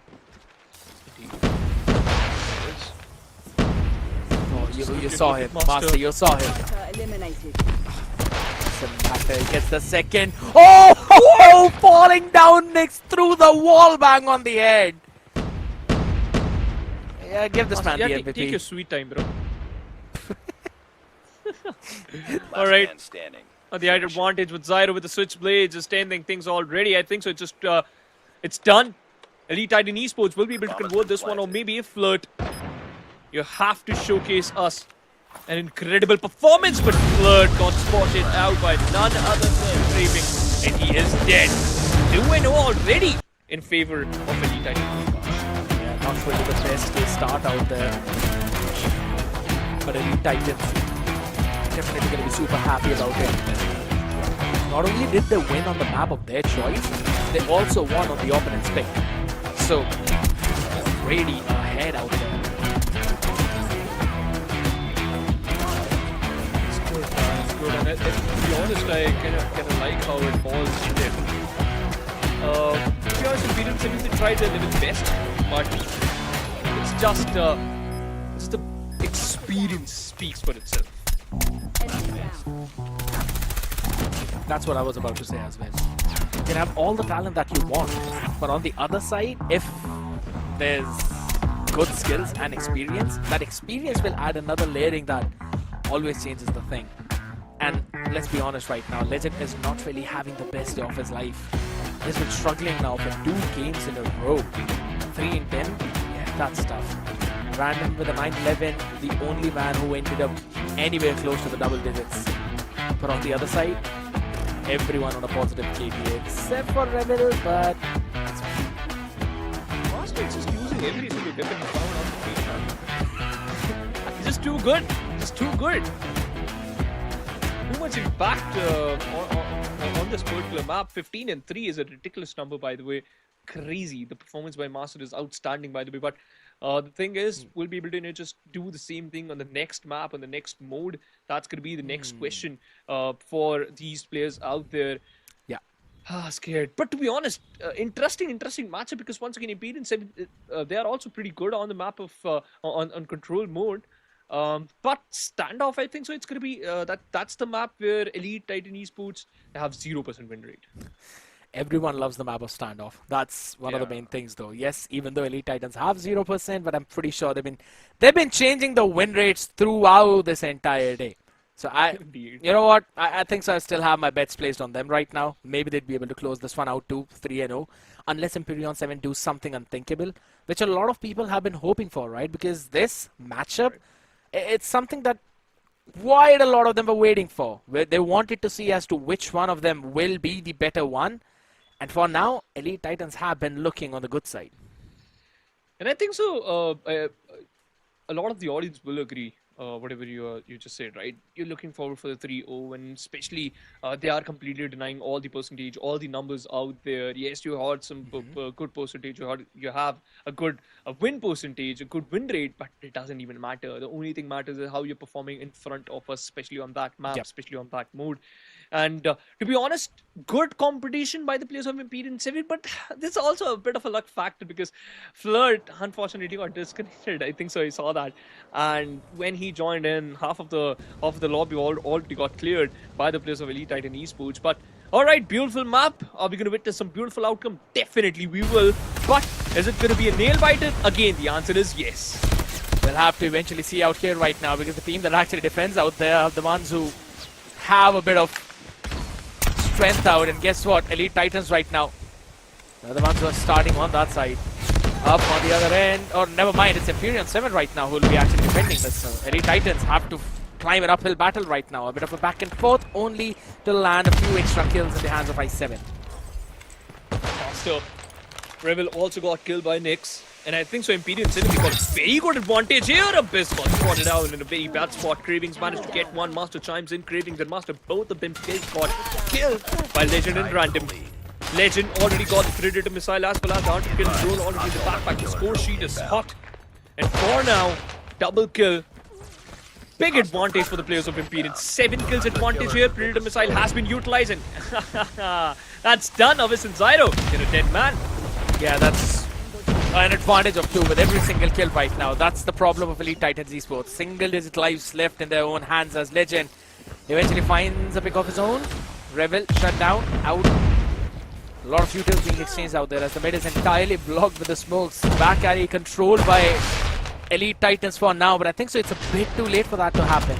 23 seconds on the clock. They're trying to lock in the first tick of progress over towards the gate. Hold on a second. Quite a good amount of trades out there in the hands of Rebel. Flirt finally shuts him down. But it's 5v11. Can Elite Titans do it? Because this finally seems like one of the first few rounds that Imperium 7 can actually take easily. Second tick of progress locked in out here right now, but the time is not the biggest issue for Elite Titans. It's the lives that only 2 of them have. Make it a 1v9, and it ain't happening right now. Ready for the next round. He opted for a spear kill right there, but hey! First point goes to the players of Imperium 7. I think so this is going to be a comeback from here. They will mark their comeback and they will be able to get the control mode. That's what I'm thinking. That's what Imperium 7 is thinking. Because the way they started it, beautiful. Now Elite Titan Esports, you gotta answer. Because you lost it pretty heavily in the previous one. You had some chances but completely lost it. The way Float is playing is crazy. Abyss on the other side found a trade. Master got one for himself, but Abyss eventually got traded out by OC. Master, the Sparrow is ready, but wait a minute, does he even need that? SKS is beautiful in the hands of Master, justifying that particular weapon. Exactly what you really needed out here. But these operators eventually change the whole framework of how things are going to happen. And I believe that's one of the big things that's helping out Imperium 7 out here right now. Trying to get a few things out there. Swan trapping the members of Imperium 7. Elite Titans, all right. That was a bold move, but it's still down to 19v19. Four operators in the hands of Imperium 7. It backfired, Scared. Look at the damage output by OC, massive by the way. And Master's just doing the same thing, trying to replicate the same thing. Abyss, oh my god, another kill being secured by Abyss. 15 to 16, only one kill advantage. Has been denied. Flirt with the drone itself, got one for himself. Whoa. But the Tempest will do the job. And you are done, my brother. Flirt and Random, both dead in Abyss. Sheesh. This guy does not even chill. The drone is out. Does not do the job. Oh, it will! It found OC! This is crazy. Abyss, he's going bonkers. 3 in a row. And here comes the 4th one, probably. Yeah, try and get something more as well there, Abyss, though finally shut down, but it doesn't matter. It's Elite Titan Esports taking the round back. But here's the big advantage, my man. Imperium 7 have got 4 operators up, but guess what? Elite Titans still have 3 of their own. My oh my, Scared. This is too good, man. This is too good, and I'm loving it already. Elite Titan Esports are not backing off at all. Beautiful spray by Cravings. Next, got the Sparrow out. You try to get those kills ASAP, otherwise it might slip out from your hand. The Predator missile is already hot. Abyss got killed by OC. The SKS works. Here comes OC again, fighting on all cylinders. Cravings got killed. Playing on top of the battle. The missile. How many kills will he be able to get? Only 1. Yep, but that's absolutely fine. At least you were able to utilize that to try and still take the control. Out there on the other side, this is where everything started to get out of the hands of Elite Titan Esports, and Legend with the equalizer wanted to make that happen again, though, but not for long right now. Zyro shut down again by Random. 23v18, 5 lives advantage. Still being maintained out there. Imperium 7 is they're slowly starting to get a hang of it. Zyro still needs to win the fight out towards the back alley right now as the other one jumps up out of there into the A point. But still, not a lot of progress being logged in. They really want to just take the lives out of there, man. It's a back and forth as the Tempest is brought out again by Abyss, only to be shut down for 1. Man, Abyss got 4 in a row. The War Machine doing his job. It's completely equalized. Imperium 7 is looking at a very good form. Elite Titan Esports is just trying to deny them. The missile is also out. How many kills you can stack up? No, none! It wasted. It got wasted right there. 13 to 13. Elite Titan Esports is still trying to get away. Cravings and Master, they are doing their job beautifully. Flirt got killed. Zyro eventually got taken down by Nyx. They will be able to get hold of the point A. Yes, they certainly will. Imperium 7 it is, but a backfire. 11 to 9. Elite Titan Esports, they are trailing. Yeah, that's a big problem right now. Cairo has got the claw available, but the question is, do you really want to use it right away? A progress of the first take logged in already towards B right now as the A was completed, a minute added up, but the claw is being brought out. They would want to secure this entire area, and guess what? That's exactly what Zyro's doing. 6v7, back and forth. If you're Imperium, you have to wait out for this claw. You cannot try and contest it. Second egg logged in for Elite Titan Esports. They're now working in for the third one as well. 4v6. You've got to try and spam down everything. Sparrow being brought on by Master as well. It's going to be big. Zyro answering back. 3v3. Making it 2v3. Zyro stands up strong for his team when he needed him. And Elite Titans steal the attacker side. What? I don't know. I can't believe my eyes. What just happened? Elite Titan Esports, that was impossible. But guess what? Not for them. Holy smokes, they just stole it. And now it all comes down to Imperium 7. Beautiful performance, but wait a minute. Master, he is indeed a master. Stacking up and racking up those kills. The Predator missile is out. How many kills you can get? Only 1. Master on the other side, still going in, still going big. Zyro's drone is out too. Look at the difference. Already got a hold of 8 kills advantage. Whoa. And Zyro is not stopping at all. The split spades are now tuning up big time out there. And look at the 1-2 punch by everyone on ETS. That's just insane teamwork out happening in. But finally, all right, a good Sparrow. Zyro Abyss both taken down.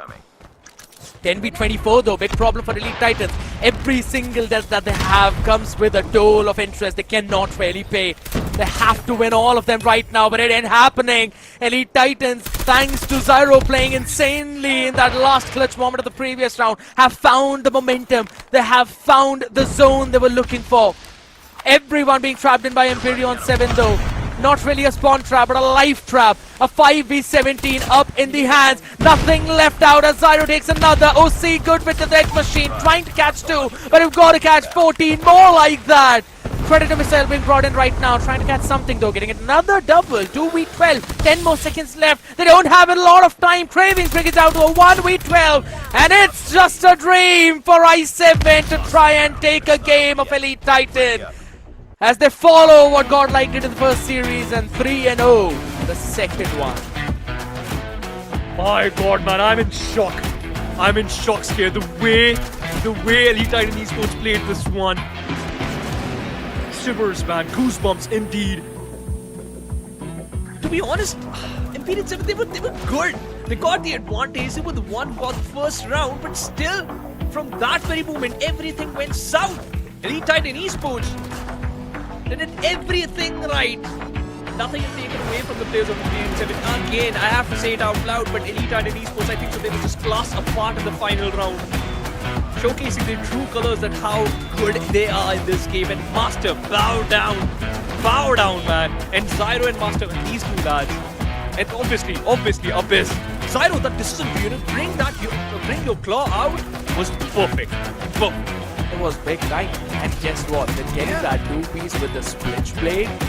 Again, this entire team has been playing with that 1-2 punch. The first one becomes the distraction. The second one gets the kills. It's been such a good story for Elite Titans right now. We did see some signs of life by Empyrean, especially when it came down to the early parts of the map of Takeoff, where they had the control towards the P1, P2, and then when P3 and P4, the money hills came in, that's where they lost control. It kind of continued on the map of Search and Destroy as well when we were on firing range. We did see a couple of rounds where specifically Nyx was doing an insanely good job, but he could not keep that up. And it was similar story out here right now. Flirt as well, topping up on his teams, but still a negative 23 and 24. While Zyro on the other side, 26. My man was just topping up everything. In fact, he was just toppling down his own teammates that, hey, you guys gotta do better if you're gonna compete against me, man.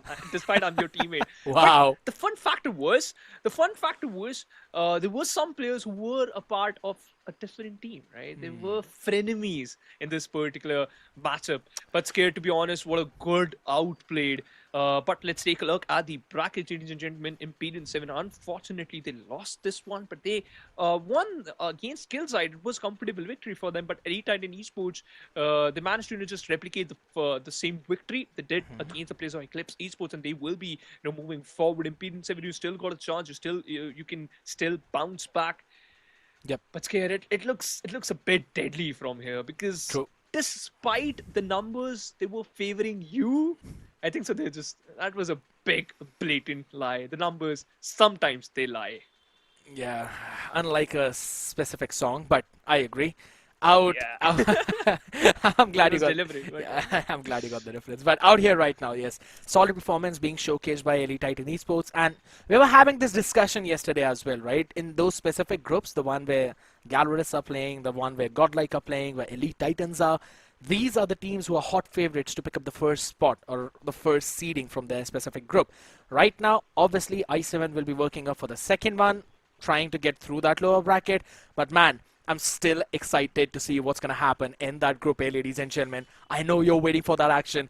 I know the fans want to see how Galverists do in the group stages. We've got that ready up. After the short break, don't go anywhere.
Seems like these things are actually ending pretty quick, as kind of expected. But there's something that's next match has brought up and brewed up that we are not really expecting. We'll eventually see if it's gonna go how Warren think it is, or will we see some surprises out here, my man? Welcome back onto the desk. How are you feeling? I'm feeling quite great now. I mean, we're looking at another series here. It seems to be one-sided or so, but I do hope in some way that the prodigies from Elite 10 and Esports will have something to show. But on paper, I mean, Gallerist is just like Godlike. No team has came into contention except for Godlike or Gallerist to Godlike or Godlike to Gallerist. I mean, regardless, I mean, it's just the number 1, number 2 team that really is, putting each other onto the long distance. But EDS Prodigies, I mean, there has been a fair share amount of time as well since we've last seen them scared yet. So maybe they have something to show. I'm really looking forward to it right now, at least from one of the EDS's roster out there, right? Because I've got 3 of them playing in multiple brackets out there. They're like strength in numbers, but let's have a look at the brackets of Group A, people. Gallerist went up 3-0 against Team Extraction, and guess what? EDS Prodigies. I really need to work on that one. The only matchup that we've actually seen go on the 4th map, by the way. Yeah, I mean, we've had multiple series, by the way, and so, I mean, to give you guys y'all an initial breakdown as well, coming in from each and every group. So from Group A, coming in, we do have Gallerist and ETS Projects extending towards the winners side of the bracket. For the side of Group B, we did see Godlike Esports beat on Chaos Zero, while on the contrary, ETS Integrity, they played a map 5 on Group B. So they booked a fight there up against Godlike Esports on the winners bracket. For Group C, we got Insight and Team Spectacular. We haven't really seen those 2 teams, not just yet. And obviously for Group D, once again, we did just get to see it. It was Elite 10 and Esports and Empyrean 7.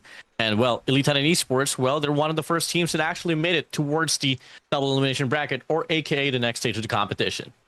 Yeah, that's going to be the main thing, right? That's where every stake starts to have enough weight on it to slowly crumble down your shoulders out there right now. But we'll see. We'll move on to that right now. But before that, having a look at the rosters on both the sides. Gallerist, some known suspects, Mihawk, and the rest of the boys out there with Foki, Hen, Pabzera, Tempo, EDS Prodigies. These are the ones that I'm really looking forward to. I'm looking at Lowen here alongside Aimlock here from a set of Prodigies as well. I mean, these players are no strangers to me by any means, but then again, these are one of those teams that has been trying to climb the grassroots here and has been trying to put up the impact here on the big stage. And, well, now's the perfect time for them to take the spotlight, especially up against a team like Gallerist. I really hope Mario Kart Pro 13 does his own thing out there, because you really need him to work out. I could see you trying to stop your smile there. But, yes, it's going to be a David versus the Goliath matchup, right? We've already known Gallerist being in a different league along with Godlike. You mentioned that already. EDS Prodigies being one of those underdog teams, slowly stepping up. And I'd have to say, I've been talking with the players of EDS. They were mentioning that EDS, all the rosters, specifically the other 2 ones, they're kind of those underdog rosters where they've been slowly and steadily stepping up. They just need a platform to showcase their strength. And this could probably be the best. You really got to admire their bubble here for the side of Elite Titans overall. I mean, you got 3 teams under their banner, and then you have this room, this playing ground, that to the point that you can have these 2 teams under the main team to be those developmental teams, and then you pick out those players, and maybe they could be the next big thing. But now, with that being said, once again, ladies and gentlemen, now here on the series between Gallerist up against ETS Prodigies, this will be our map. We start things off here with Hardpoint here, with the bands coming from Summon and Arsenal, leaving us with Takeoff for our first map. And if ever it is necessary for us to reach long distance, map 4 is going to be Ashenda. I really hope that we actually go longer than that as well, because I do want to see what happens on the SND Coastal. But before that, second map, Tunisia, again, usual suspects. We know Godlike used to be one of the top teams out there, and I'm pretty sure Gallerist are also doing the exact same thing. We just witnessed the control of Standoff in the previous series when EDS were playing against I7. We'll eventually see that here as well, and I want to see the difference that Gallerist make out in this one. Before we move into this, I know you've not really answered this quite a lot, but what's your prediction for the scoreline? I feel like it's going to be a quick one here, especially in how critical the maps are looking here. Takeoff is very punishing, especially if you don't get your rotations locked in. Tunisia, a very snowballing map as well, although has been played so many times already. The technicality, especially with a team like Gallerist is able to offer in this map, is absolutely phenomenal to see. I mean, I just can't wait to witness this one, but for a set of EDS Prodigies, I mean, well, I'm open for changes. I'm open for an underdog story here. And as much as I would like to say that Gallerist might have a quick one here, I feel like there might just be some contention here from the side of EDS Prodigy, so it might just be a 3-1 here. I really want to actually see that, right? Because we were having a look at the map win rates for most of these teams out there. Galleries, almost 100% out there. It's probably the only team who've got the most maps over 70% of the win rate, apart from Hacienda and Arsenal right now. And Takeoff stays up in probably the top half of this, maybe somewhere around 80. So it's going to be a behemoth of a task right now for Prodigies to try and take this one home right now, as they are the ones who are eventually starting in on the other side. Yellow up in the hands of Prodigies, but there we go, Galoris starting up on blue. Tries to take control of the P1 instantly. Oh yeah, here we go, man. Breakoff is on. Gallery so far, finding themselves here inside of the hill, but hey, it takes a lot of sustainability to contain the whole hardpoint as is. So we're gonna be seeing a bit of bleeding now here for the side of the squad in yellow as well. EDS Prodigy is only getting a momentary break or so, but Gallery is just holding things down here from left, right, back, front, center. Oh my god, look at the places where Prodigies are being spawned out. It's all around the map right now, and they're not able to take down this. There should be a scrappy hill, but when Galleries play, this looks like the money hill as well. I mean, eyes on tempo here, 4 spree already. You got 3, 4. Everyone is just getting involved here from the side of Galleries, but hey, Mario able to get a triple for himself. Make it a quad for Mario. And that's going to be enough to at least soften the defense up, but still Mihawk here playing for his life here inside of the hill. Last 10 seconds now. Galleries still. A lot of efforts has been shown here, but instead of ETS Prodigies, but Galleries getting the bulk of the time. Yeah, over 33 seconds out there onto this hill right now, so that's a pretty solid start for them. Mario Kart did eventually get something from top red, but guess what? You can't really get anything out of the hands of Mihawk. That range with the switchblade, that shows accuracy. Now, big hills coming up now here. P2's going to be opening up, and once again here, the superior team of Galleries finding themselves here rightfully back on track here so far. Good 1v1 fight now here for Aimlock alongside Hen as well, but from the back player too, Mihawk able to get the trade, and they push back the players of EDS Prodigies here down Narnia. Death Machine being brought out on P2. Now this is numbers out there. Gallery is just taking control of this entire hill right now. Again, a player up behind. Mihawk turns around, eventually being shut down on the other side. Tempo still trying to keep the tempo for his team. There's a bit of a contestant out there, but not more than for a couple of seconds, because Gallery still maintain the lead. Yeah, I mean, you know, when you get a caliber like a team like Galleries, there's always 2 questions now. Will you be able to contest, and will you be able to actually put them down? And so far, ETS Prodigies has just been slithering in regards to just getting the contention here up inside of the hill. They're only going to be good for the last 5 seconds. While you take a look at the across the map itself, Galleries already heading straight towards the new hardpoint. Mihawk really is just doing something of his own right on this map right now. Pokey, Claw being shut down early. Now that's a good sign of life for ADS Prodigies. Even though the early game has not really been in their way, they can potentially get something out, maybe not. Hen says no, the War Machine was big. His entire team is now controlling the hill, and this is the money hill. You really need something to stop them, but Tempo wanted to go up and eventually taken down by the War Machine. Observer's now going to be on Hunt as well here with a Tempest. Good for 2, good for 3. 4 conversion out from the FPS. Talk about Pubzera, baby. Now sub 30 remaining. Aimlock from the back looks to offer a pinch, but till then, 3 waves has been invested by the side of EDS Prodigies, but no accumulation whatsoever. It's just all about Galleries all day through. P3 locked down by the players of Galleries. There's one player on the top right every single time watching the pipes, man. That is insane performance from Galleries. Again, the coordination from this team, absolutely insane right now. 115 to 10 already. They're not even allowing EDS Prodigies to get some scrap points up from the hill. To Leaf gets destroyed. Pookie turns around 180 to shut him down as Pepzera through the smoke gets one. Hen answers back too. They're getting everything that they need onto this hill right now, but maybe not the points yet. Right intentions here from the side of EDS Prodigies. Some sense of definition now. They got 3 players here right around. Leaf's gonna go for a push out here with an equalizer. Good for 2. Now this is the first step. Second now, containment. What can come next? So far, Prodigies here good for the initial 15 seconds here on this P4. Tempo, Mihawk, both of them eventually answering back now. This Death Machine has been a big problem for EDS Prodigies to deal with. It's probably the second one out, eventually taken out through the smoke. Leaf. He's the only man who's actually found something good for EDS Prodigies. He needs to do it consistently with the rest of the players stepping up, but Pepzera has denied that. Pop on a 4 spree once again.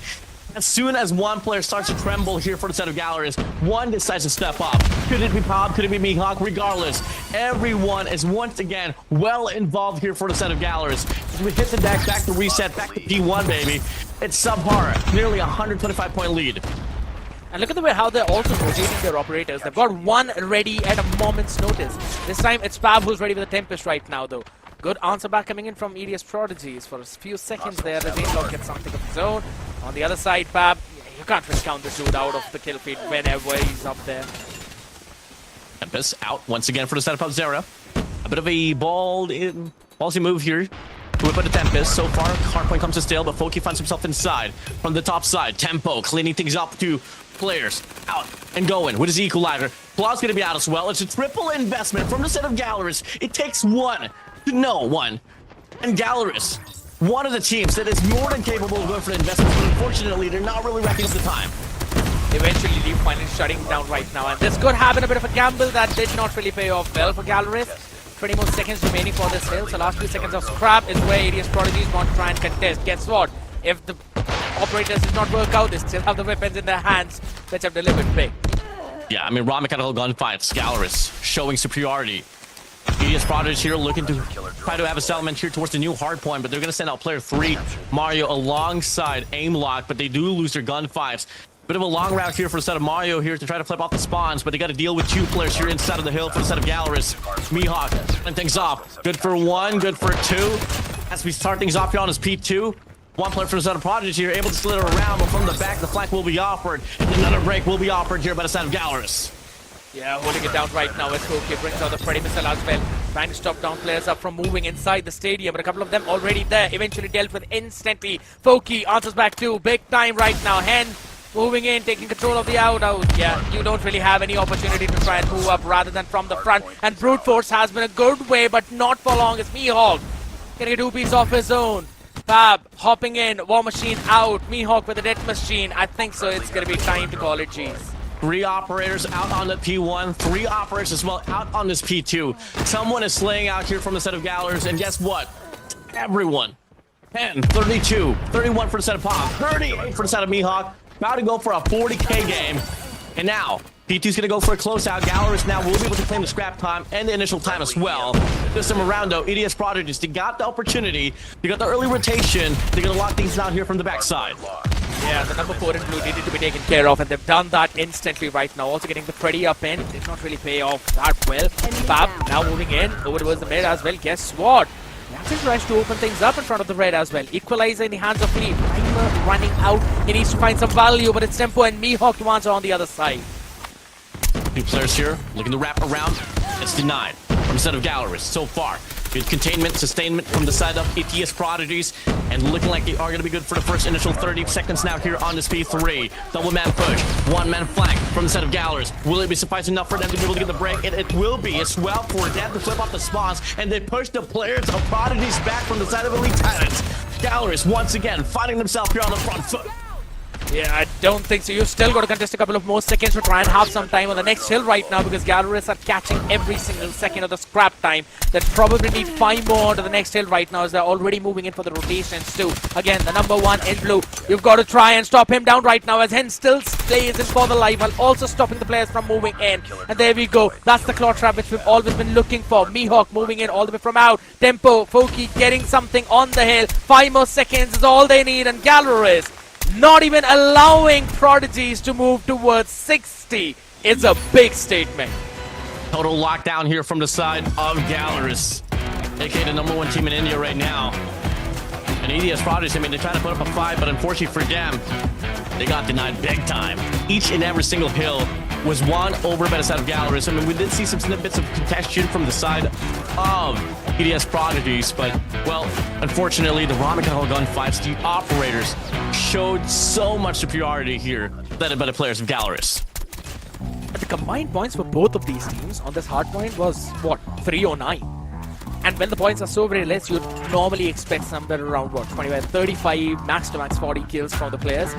I really want to see how many people are above 40 from the side of Gallerist. And that kind of shows their raw gun power, their raw skills of the aim and of the micro mechanics which we always talk about, where they always have to lead. And it's crazy, you know, how well involved. Once again, I just can't stop talking about this. Every player from the set of Gallerist and shoot back. Everyone was locked in. Everyone was finding value out of their operators. The rotations was so calculated and was so rehearsed. EDS Prodigies, I mean, they showed a lot of valiant efforts, but it wasn't the fact that they played bad hardpoint. It was just Gallerist showing that they're on a different level right now. 50 bomber from Takeoff. With 21 deaths, by the way. It's more than a 2 KDA for himself. Massive performance being showcased by them. And I'm going to double down on the fact how they really know how their rotations work. They know how to back up their players. Because I still remember when we were moving towards that B3 in the red. Top red, you see one player hopping in, trying to contest towards the pipes. Yes, alright, he's been taken care of after taking down 2. Instantly that space has been filled up by someone else, getting ready with the equalizer. So that kind of rotation has been a big problem for Prodigies to deal with. And yeah, Hardpoint wasn't really their strong suit here. I mean, just talking about the weight of this initial series as well. I mean, we're looking at the winners from the first round from Group A, and whoever wins this will advance already towards the next stage of competition, towards our double elimination bracket, aka the playoffs itself. So, hey, EDS Prodigies, you don't want to drop the ball here. Gone through one map. Unfortunately, it was a decimation run here from set of Gallerist. But hey, you still got Search and Destroy and probably Control up next. Really expecting them to pull their socks up out there, right? Because one good thing about the SND is the fact that there's no respawn in every single round. So you do a better macro, you've got better angles, you shoot back better. Yes, you're going to be winning that round as well. And Elite Titans kind of showed us that, right? After getting the momentum in a couple of rounds in the previous firing range, they just kept on running it down. You could see Elite Titans taking the entire space, regardless if they were on the attack or they were on the defense. If, in case, Prodigies can try and follow the same footsteps, maybe they can at least push back Gallerist a little bit. But that's the thing. We know how Gallerist can make the comebacks. I mean, I'm a firm believer that if there's going to be any game mode so you can take down the giants of your region, it has to be Search and Destroy. Just come out a bit more meticulous, get some readjustments. Don't play by the pacing of your opposition. And make the best out of all the positions. And maybe till then, you can take a map for yourself here as we move over and sway over this map of Tanisha, baby. Game number 2, Series 3. Gallerist on the lead for the series, and we see the players of ETS, the Prodigies of Elite Titans Esports, respond back with their map, or will Gallerist go back to back? It's going to be a big one for them right now, as they've had 50% win rate out of this map, and guess what? The start shows something else entirely. It's Gallerist again, my goodness, Hen gets 3 for his own, but aim lock, alright, pretty solid with the answer back. Still has got a 1v2 to convert right now, needs to do whatever he did 2 more times. Gotta take your time now here, Aimlock. You got 3 for yourself. 2 as well. 48 in the clutch. 1 minute and 20 seconds left on the clock. You definitely have the time for yourself. Bomb in his hands as well. You can definitely rock back here towards that ace side. As the players of Gallerist here, they're going to be doubling down here on his B side. Well, for the players of Gallerist on the contrary, I mean, all they got to do is just play the trades, and this should be the round for themselves. But let's see what can Aimlock cook here. Scared.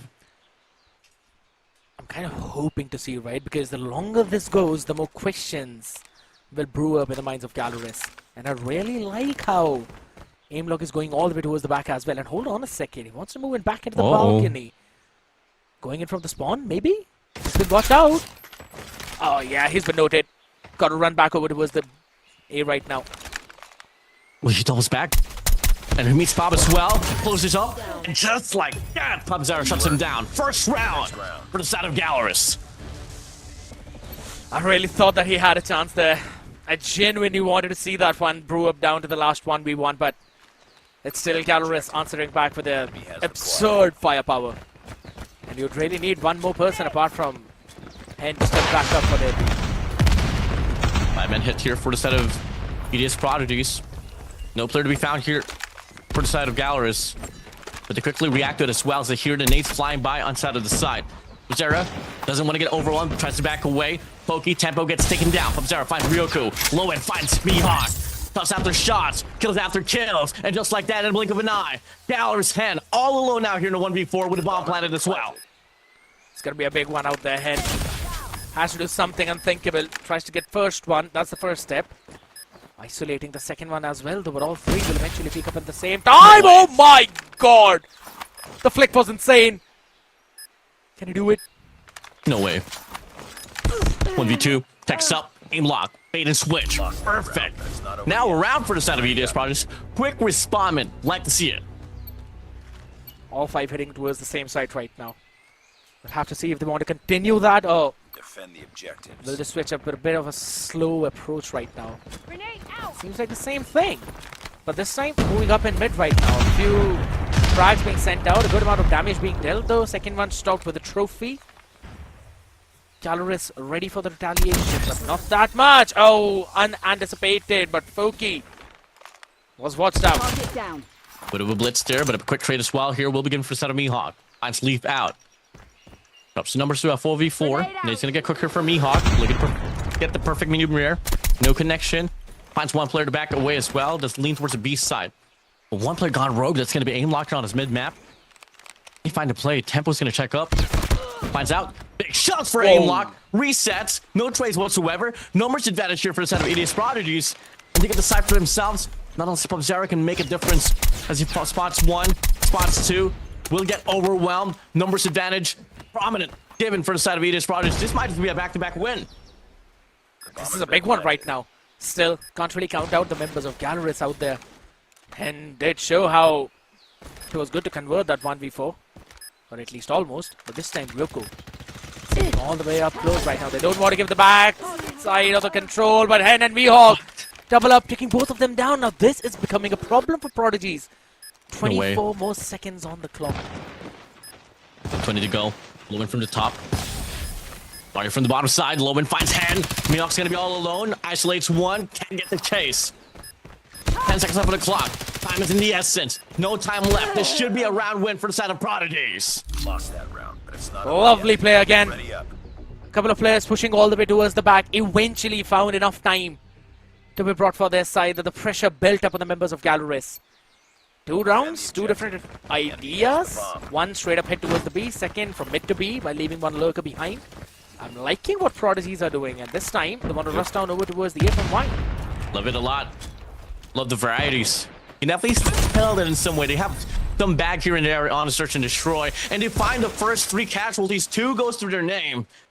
They do lose 1 player in the process, but they create the space that they need to on his alpha side. Ken looks to play off the cross, but unfortunately, he might just get overwhelmed. Double chow. Can get the shot down. Aimlock finds tempo. Zera and Hen's now going to be all alone in a 2v4 once again. Prodigies, what are you on? That's exactly what you needed. And this is what we were brewing up as well during the pregame segment. Low end eventually stop Hen down, so no more shenanigans from that Locust this time around. SK is still up there, still pretty good. Sub-Zero. You expect aimlock out there? No, you absolutely Lost not. that round, but it's not over yet. That's a 3-1 lead, my man. Galleris on the back foot. Here yet. Did you order an upset? I absolutely did not order an upset here for the side of Galleris. Objectives. The Prodigies right now, they're up by 2 rounds. When do we see a stopper to this? Or will this be a continuous run here from the side of Elite Titans Prodigies? Then again, you get too ahead of yourself. Pokey, tempo, looking to run it down here from the top. They get the first. Can they get the second as well? Backs away. 2 players out here for a set of Prodigies. Make it 3 now. Aimlock, Lowen, left for the clutch. Serving their own type of medicine as well. And they'll look to run it down. Last player alive. Aimlock from the back. Up down by Mihawk. And you talk about a quick respondent. Galleris, they serve it. Change the pace, move back up at the same pace. ETS Prodigies by taking that map space. I absolutely like the idea from Galleris. Serving the same dish back to Prodigies and now wait for their response as to what they want to do. Running it all the way back with the 3-1-1 split out there. Look at the setup. Again, it's a 3-2 this time. A bit different though. Previously they went down from the mid as well. This time they're just tripling up over towards the A side out there. Up close. You do not expect Hen like that. You don't whip out a spear as well in a gunfight. You pay the price. Pokey's out. Tempo able to shut down Ryoko. And once more, it's going to be Aimlock and Mario here. They go for the clutch. Tempo checks out, finds Aimlock, goes for the chow. No hesitation. In the blink of an eye, Mario finds himself here all alone in an island. Surrounded by the players of Galleris. And they're going for a hunt. They're not stopping at all. Finds one up in the cross. Mihawk's going to be right around. Hen goes for the spear. And just like that, Galleris tying things up. You don't bring a gun to the spear fight. That's what they said this time. I love the way how they're making that control. That delayed laugh was even worse, I say. But Took a bit to process. takes time for the build-up. Oh, nice. Oh, Mario, but in retaliation instantly by Hen. Double snap as well. Make it 3 for him. It's actually pretty solid right now. 1 left, low win in a 1v3 to build up. Yeah, this is not the first time that Gallerus is just running things down here right off the get-go from each and every round. I feel like there could be a counter that Prodigy can probably develop. Post up towards one singular lane, punish the players that comes out a bit uber aggressive from the set of Gallerus, but now Lowen finds Hen away. It's a 1v2 situation. Seen one player aim lock in this type of situation before. Now it's going to be Lowen. Can take the spotlight here. Hasn't been too loud not to see it. But if there's going to be any time that he wants to prove himself and take the spotlight once again, what a time to be alive here for Lowen. Against 2 players of Gallerus. A minute to play forward. Bomb's going to be dropped there on the mid-map. And look at the last 2 players here from the set of Gallerus. Tempo and Mihawk just holding each other's hands here. Want to play off the trade. You can't get too complacent. In a moment of time, Lowen can definitely blow. Now he does pick up the bomb here. 45 seconds off on the clock. He does lean towards the B side. He's still trying to think as to where he wants to go now. Wants to meet up back in the mid right now from both of the players. All right. Yeah, Lowen, hold on a second. God. Tempo spotted out Lowen, cooking something up, but he doesn't expect the second, does he? Trying to run it down over towards the Alpha. He has to go for the plant right now, otherwise the clock will be the big of a problem. But Mihawk slowly creeping in, and this man's hockey has been pretty solid. The observation up on point stops them from taking another one. Yeah, that was just good discipline there from the side of Mihawk. Look for the clear angle before he pulled the trigger. Defend the objective. Didn't even give it a chance Bomb acquired. for Lowen to react. But now we're going to move on to the next round. Number 8 is going to be opening up. Last round here before switch to sides. And it's going to be a B push once again here to start things off here on the first half of the B push. Looking like they want to end it off with the same approach now. 4 players, 5 players, making a cross here towards the red side, but Hen from the back, able to get the shot off the Locust. Aimlock finds Tempo. Pubzera finds Mario. Trades after trades now here on Bravo, and prominently the bulk of the kills lies upon the players of Gallerus. Pubzera good for 3. Aimlock all alone in a 1v3. Need to run back right now. No HP to work with, and it's a 1-2 play again by Gallerus. Next round.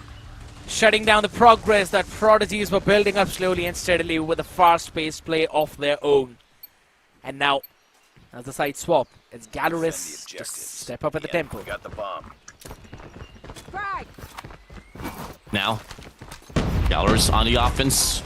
What do they lead? They find Hen with a double. Lowen, Mario out, looking to get a triple as well, but the 2 shots misses. The 3rd as well. Finds 2 players here on the clubby side. Smoke's going to get dropped as well. Aimlock's going to go for the cross, but Leaf's still going to be lurking there inside of the smoke. But in the process, Pubzera's going to get the bomb planted as well here on the alpha side. Mihawk off to Hetty. It's a 3v3 here. It's going to be a bit of a problem right now, but that one smoke, eventually a player crossed out. Second still stays up there for the question mark on site. 2v2. That's something you have to watch out for. Aimlock, good for 1, eventually traded up. Bab has been a big problem since the past few rounds. He has to take this man out of the picture. And Ryoko can't do that. It's all down to Leaf right now. Position noted. Players doubled up together. Slides up as Hen styles over him. Next round. Amazing one. It wasn't even necessary for Hen to take that fight. He could have displayed time, but the absolute confidence fuming through his veins. And guess what? Defend the objective. That's exactly the reason why he has 16 kills already. You want a bold sniper like Hen on your team. I mean, you can combine the kills of Mihawk, Foki, and Tempo. That would still not be equal to his. And he adds up another one onto the list. Lost the bomb. Lowen finds Bob. Ryoko finds Hen on the feed. Tempo finds Lowen. Mihawk finds Ryoko. Looks to get another as well there on the mid-map. Leaf's going to be down the other side. Aimlock's going to go for the push-out. Might just be able to find Mihawk here with his pants down. Definitely will be able to do so here. To be a clear shot. Definitely closing up the distance. He might just be able to find just more than 2 here. As he checks up towards the side, he sees them all through. Should be the first as well. Could be the second now. Foki reacts to it too late. Making it. Oh! My days! What a play! Sneaking up on the back of that man. Absolute trigger discipline. And then falling up with all 3 of them. 19 for him. We were singing the praises of Hen, man. We can't really put Aimlock out of that lifeline. That's insanely good. Heated up now. But it won't cut the chase. Still gonna be on a trail for 2 rounds. Foki finds Leaf down. Fortunate for the side of Leaf, hasn't been able to find the impact. Their best player, Aimlock, is gone. Same goes for Mario. Ryoko gone, long gone and dusted. Lo and behold, all alone in a 1v5, putting it down to a 1v4. One player from the back wraps around, spears out. Foki puts him down. 7-4. One last round for match point. It's just out of the hands right now, going in for ADS Prodigies. They really need one more person to step up like Aimlock. You can combine the kills of the rest of the team, but that's still not equating to him. And I'd have to say, man, Leaf is having a terrible time on this map. 1 in 10, not something you'd love. Bomb dropped. Big shot for Sedemiok, finds Aimlock out once again. That's been a nuisance. You put him down early to be around once again. Both finds Mario. They lose one player in the process, and that is going to be Miyako himself. I mean, look at the players of EDS Prodigy. They're stuck here on his winery side. Big fights coming through, but Ryoko finds a double. Podzera, tempo out. Now, it's a 2v2 situation. Foki finds Lowen. And still Gallerus just eager to get this round over with. The bomb is dropped there on winery. Leaf looking to get the read. Has to come out huge here. Come again. You haven't been hurt inside of this game. Gallerus looking to offer a simultaneous pinch, but Foki finds Ryoko out. Leaf's now going to be all alone in a 1v2 from the back. Make it drop. Gallerus on match point. Doubles up the lead right now as well against EDS Prodigies. For a second, we really thought there's a ray of hope, but Foki and Leaf are holding down the fort of Winery alone. Defend the objectives. But that still wasn't enough for the last two members to close it out. I really wanted Lowen to find a pick there.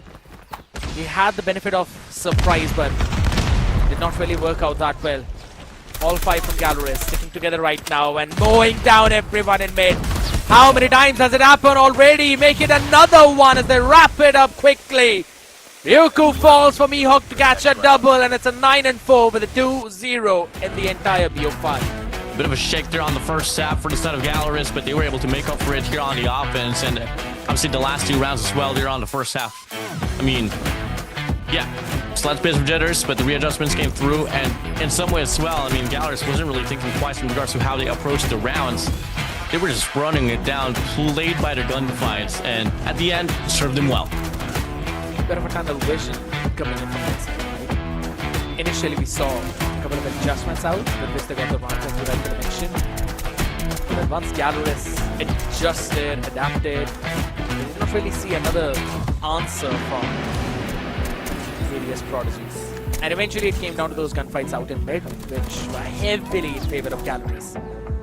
Which is what we were discussing initially as well, right? If it's a raw gunfight, you have to put your bets on Gallerus. But when it comes down to those tactics, when it comes down to the mechanics, maybe the macro of the map, in S and D specifically, that's where you can try and surprise the other side. Let's see a few. A big step up from Aimlock, out-fragging the entire lobby, by the way. But everyone else, not so good. It's nice, you know, for a set of Prodigies to have a player like Aimlock here. And he can be a true testament to the rest of the team that, hey, if I can do it, you guys can do it as well. And, well, I mean, going against a team like Gallerus or so, I mean, I can safely say that every player here is pretty much all equal in regards to gunfights. But it's just more so the trades, which is so much better here for the set of Gallerus. The way that the players of Gallerus was able to create space for each other, create space to shine individually, is what makes Gallerus Gallerus. And also having the confidence, right? Even though when you mess up a few shots, you mess up a couple of rounds, you really know how to bring yourself back. And that's been one of their strengths as well, which you rightfully mentioned. And I want to mention that one round from Hen where he was fighting out in mid. They were on the attackers. He missed a few shots back to back, right? He took his time, went for another one, still missed out with the people standing in that cubby. They threw a smoke, went back in, and then in the very same round, in the last fight in the one video, he styles up with a sliding shot onto the dome. That kind of shows up. Regardless of what happens in an instance, they keep it up there, move back up, bring that confidence back, show the same focus. You know, it's always just about the mental resets here at the end of the day. You know, with all five of the players, they all are pretty equal. They have the same old capabilities to play this game itself. It just all comes down to the teamwork, the mental, yeah, you know, I personally love to give an advice to each and every player that I used to work with back in the days. And it's just a triple C, you know, you got to be calm, cool, and collected. And till then, that's going to be the first step that you can carry on that could really bring impact your journey here in the competition. But for the time being, though, once again, on paper, Gallerist now on the series itself is only one map away from truly advancing to the next stage of the competition, aka the playoffs. Map of Standoff as well, which, let's be honest, has been one of their favorites out there. Apart from the first three, that's combined Meltdown and Coastal, where they have never lost. Standoff hops in at the 4th place too. I believe it was only Godlike to take this one away from them, but we'll have to see if in case EDS Prodigies have got the same to try and maybe force this entire series into map number 4 of the second Hardpoint. Hardpoint. It'll be tough, especially here for a set of EDS Prodigies. I mean, you're looking at a respawn game mode, which prominently really just gifts the players or the team that can shine individually. And we got to see them on Hardpoint here for a set of Galleries, where everyone was so involved. Everyone was just immaculate with their gunfights. I'm just saying, if ever ETS Prodigies is looking to take this map for themselves and extend their journey here for the series, everyone has to step up, because Gallerist is coming to their way. Map number 3, Standoff control. Scared yet? Let's go! Out there, setting things up right there on the fiery note right now. EDS Prodigies are the first one to find something, though, with the back and forth happening in. Mihawk Tempo finally slowing things down for the other side. No, alright. Bit of an ambitious move out there from Mihawk, eventually punished. Yoko gets 2 pieces of his own as well, but they really need to try and hop in on that one to get some time bump on board. Big shots coming through here. I mean, not bad of a break off here for each end, but get to see the map and the spacing here is looking to be much more congested by the players of Gallerist. They got 3 players now here pushed up. Spawn trap galore. Here we go. This might just be a prolonging end here for a set of projects already here off this round. Oh my god, this man. What's the worst place to have a spear battle? That's inside that room up on top. That's exactly what they were doing. Aimlock eventually to break that deadlock out there. As Smokey eventually shuts down too. So finally they've broken down through that deadlock of spawn trap. But now they have to traverse through those open grounds, through those journeys, but Mihawk is ready with his aim secured. Yeah, I mean, not bad of a life discrepancy here for the side of ETS Prodigies for the time being. But they need to find a means to get some direction here to try to go for a capture for either control point. And unfortunately for them, the lane availability is only going to be coming from the back alley side. Player 3 definitely has to create the space, but for the time being, though, they got to worry about the time as well. There's only going to be some 17 seconds left on the clock, and so far, no one is drawing near closer towards the objective point. This might be a time lossage here for the side of Prodigies. Yeah, not really happening out there right now. You could really see the position of Dolores on the map out there. They were forcing the members of EDS Prodigies in the back alley to be spawned up, and whenever they were trying to come out from any avenue, all of those were being watched out for. And whenever they actually try and hop in, that's when you see Tempo and Mihawk double up, making a triple for Mihawk to close out the first round for their team. Yeah, 1-0 already. I mean, hey, still was a bit of a contention there from the set of Prodigies, but they just lack that sense of direction. I don't know if you can agree with me here, Scared Yet, but if only they decided to push one lane, create that space, play the objective, maybe till then, we could have seen something a bit more.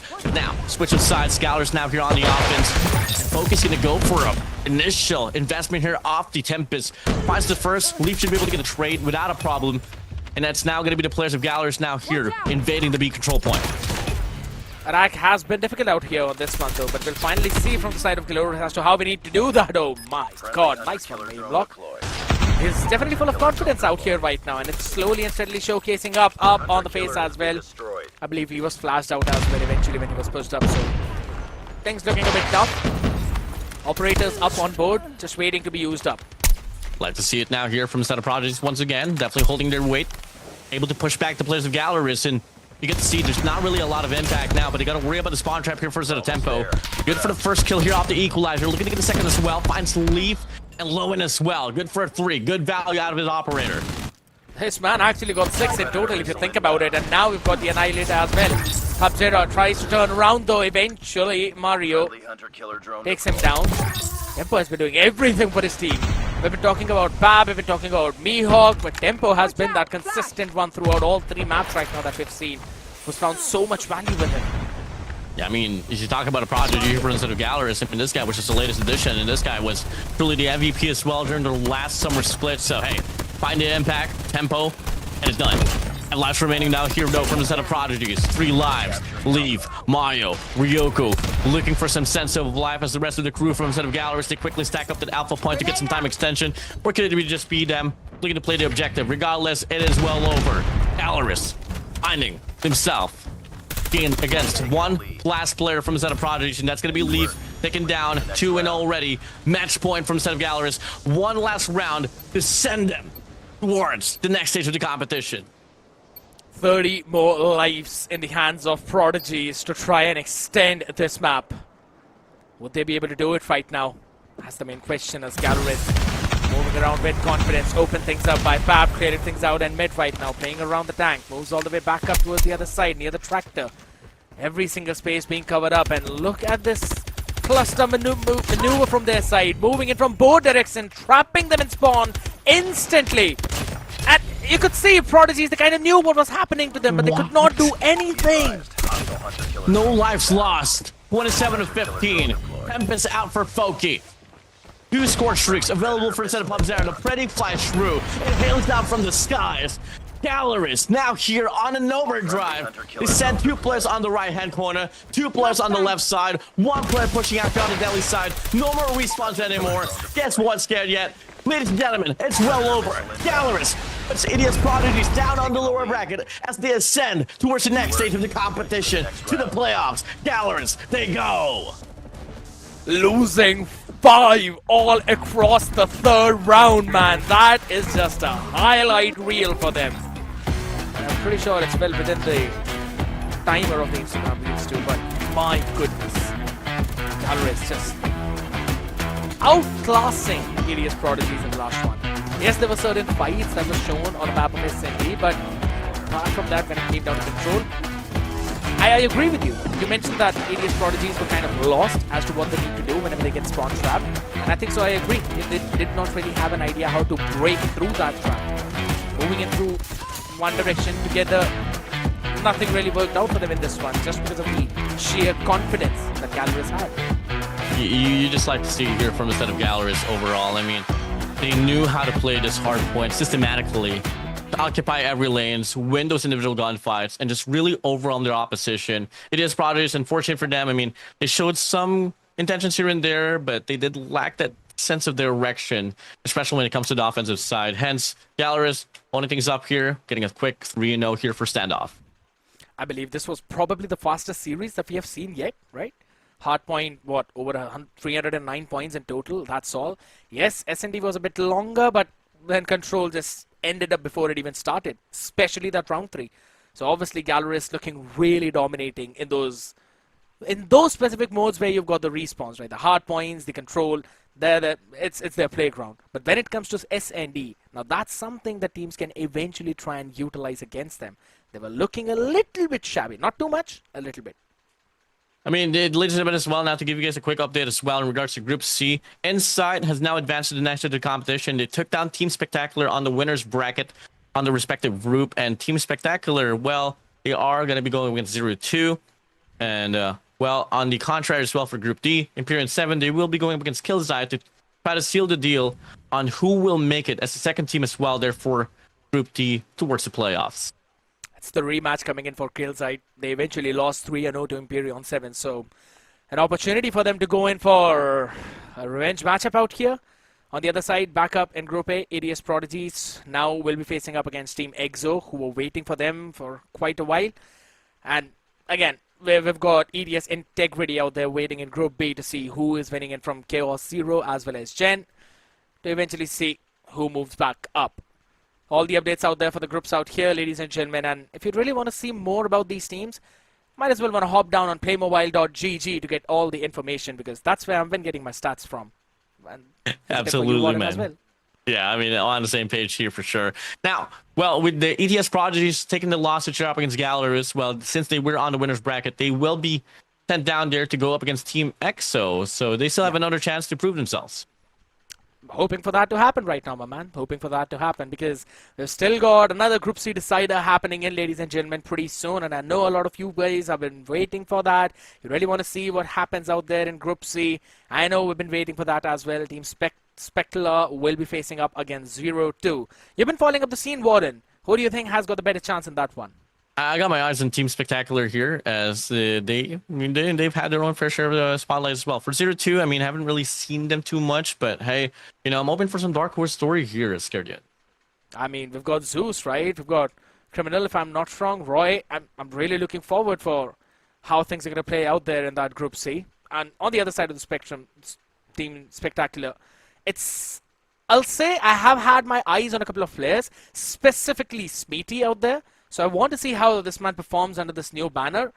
We'll eventually see how things happen, ladies and gentlemen out there, because guess what? We've been yapping for a while. We do need a short breather. You guys prepare your popcorns as well for that last decider to show up as the last best of 5 of this evening. Don't go anywhere. We'll be back after this short jiffy.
Well, a long-awaited break. Well, not really long here. We don't want to keep you guys waiting here. Once again, joining on to Death Minus Warden. Next to me is now going to be Phoenix, and we'll be closing things up here for today's broadcast. We still got one more series to go here. Phoenix, it's going to be a matchup between Team Spectacular and 0-2. I'm very much excited for this particular matchup because once again, Skate was already, telling me about this team, and he told me that this matchup is also going to be an interesting one. The first match which I casted with Skate, it was a 3-0. So I'm expecting this one to be a nail-biter, and we might see the fifth and final map. I mean, to be honest, I'm really looking forward to seeing the long distance here. I mean, if there was any matchup that I kind of projected to reach and go down to the wire, it was the matchup there between ETS and Imperium 7. But guess what? It was a 3-0. It was a quick one as well. But what carries the weight here for this very competition now here between Team Spectacular and 0-2? They will be settling things down to try to get the final ticket on Group C on who's going to make it to the playoffs. I think so. It's going to be too much pressure onto these players and especially these teams because once again you have to play your best Call of Duty mobile today. Especially this is going to be the final match of this particular stream. So I think so. It is a bit of a pressure, but to be honest, all the maps which are already got selected, you will be a bit more comfortable because I can see Combine got selected this time, especially for this particular match. We'll see about it soon enough. We're going to be loading inside of this game. I mean, hey, ladies and gentlemen, once more, if you guys are looking forward for more action than today as well, guess what? This points major here for the Indian region will be happening all across over the course of the weekend as well. So we still got 2 more days right after this. So better make sure you guys are following our socials media here. I mean, our channels here for COD as well. I mean, from Instagram to X to YouTube. Follow us on social media for more, well, just updates or just lively tournaments action like this.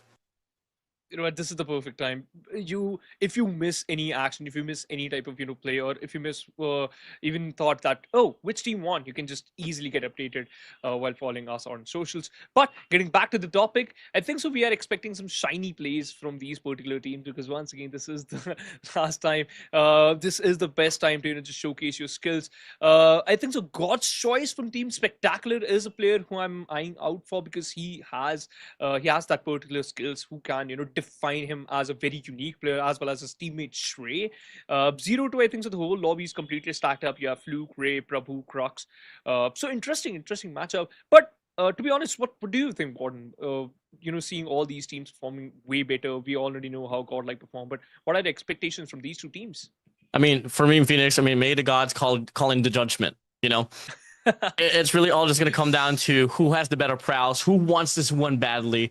You don't want to miss out your chance. I mean, you saw how boastful the prize pool is for this points major, and for you to be able to secure yourself on the top 8 will say a lot in regards to how much moolah you'll get here, Phoenix.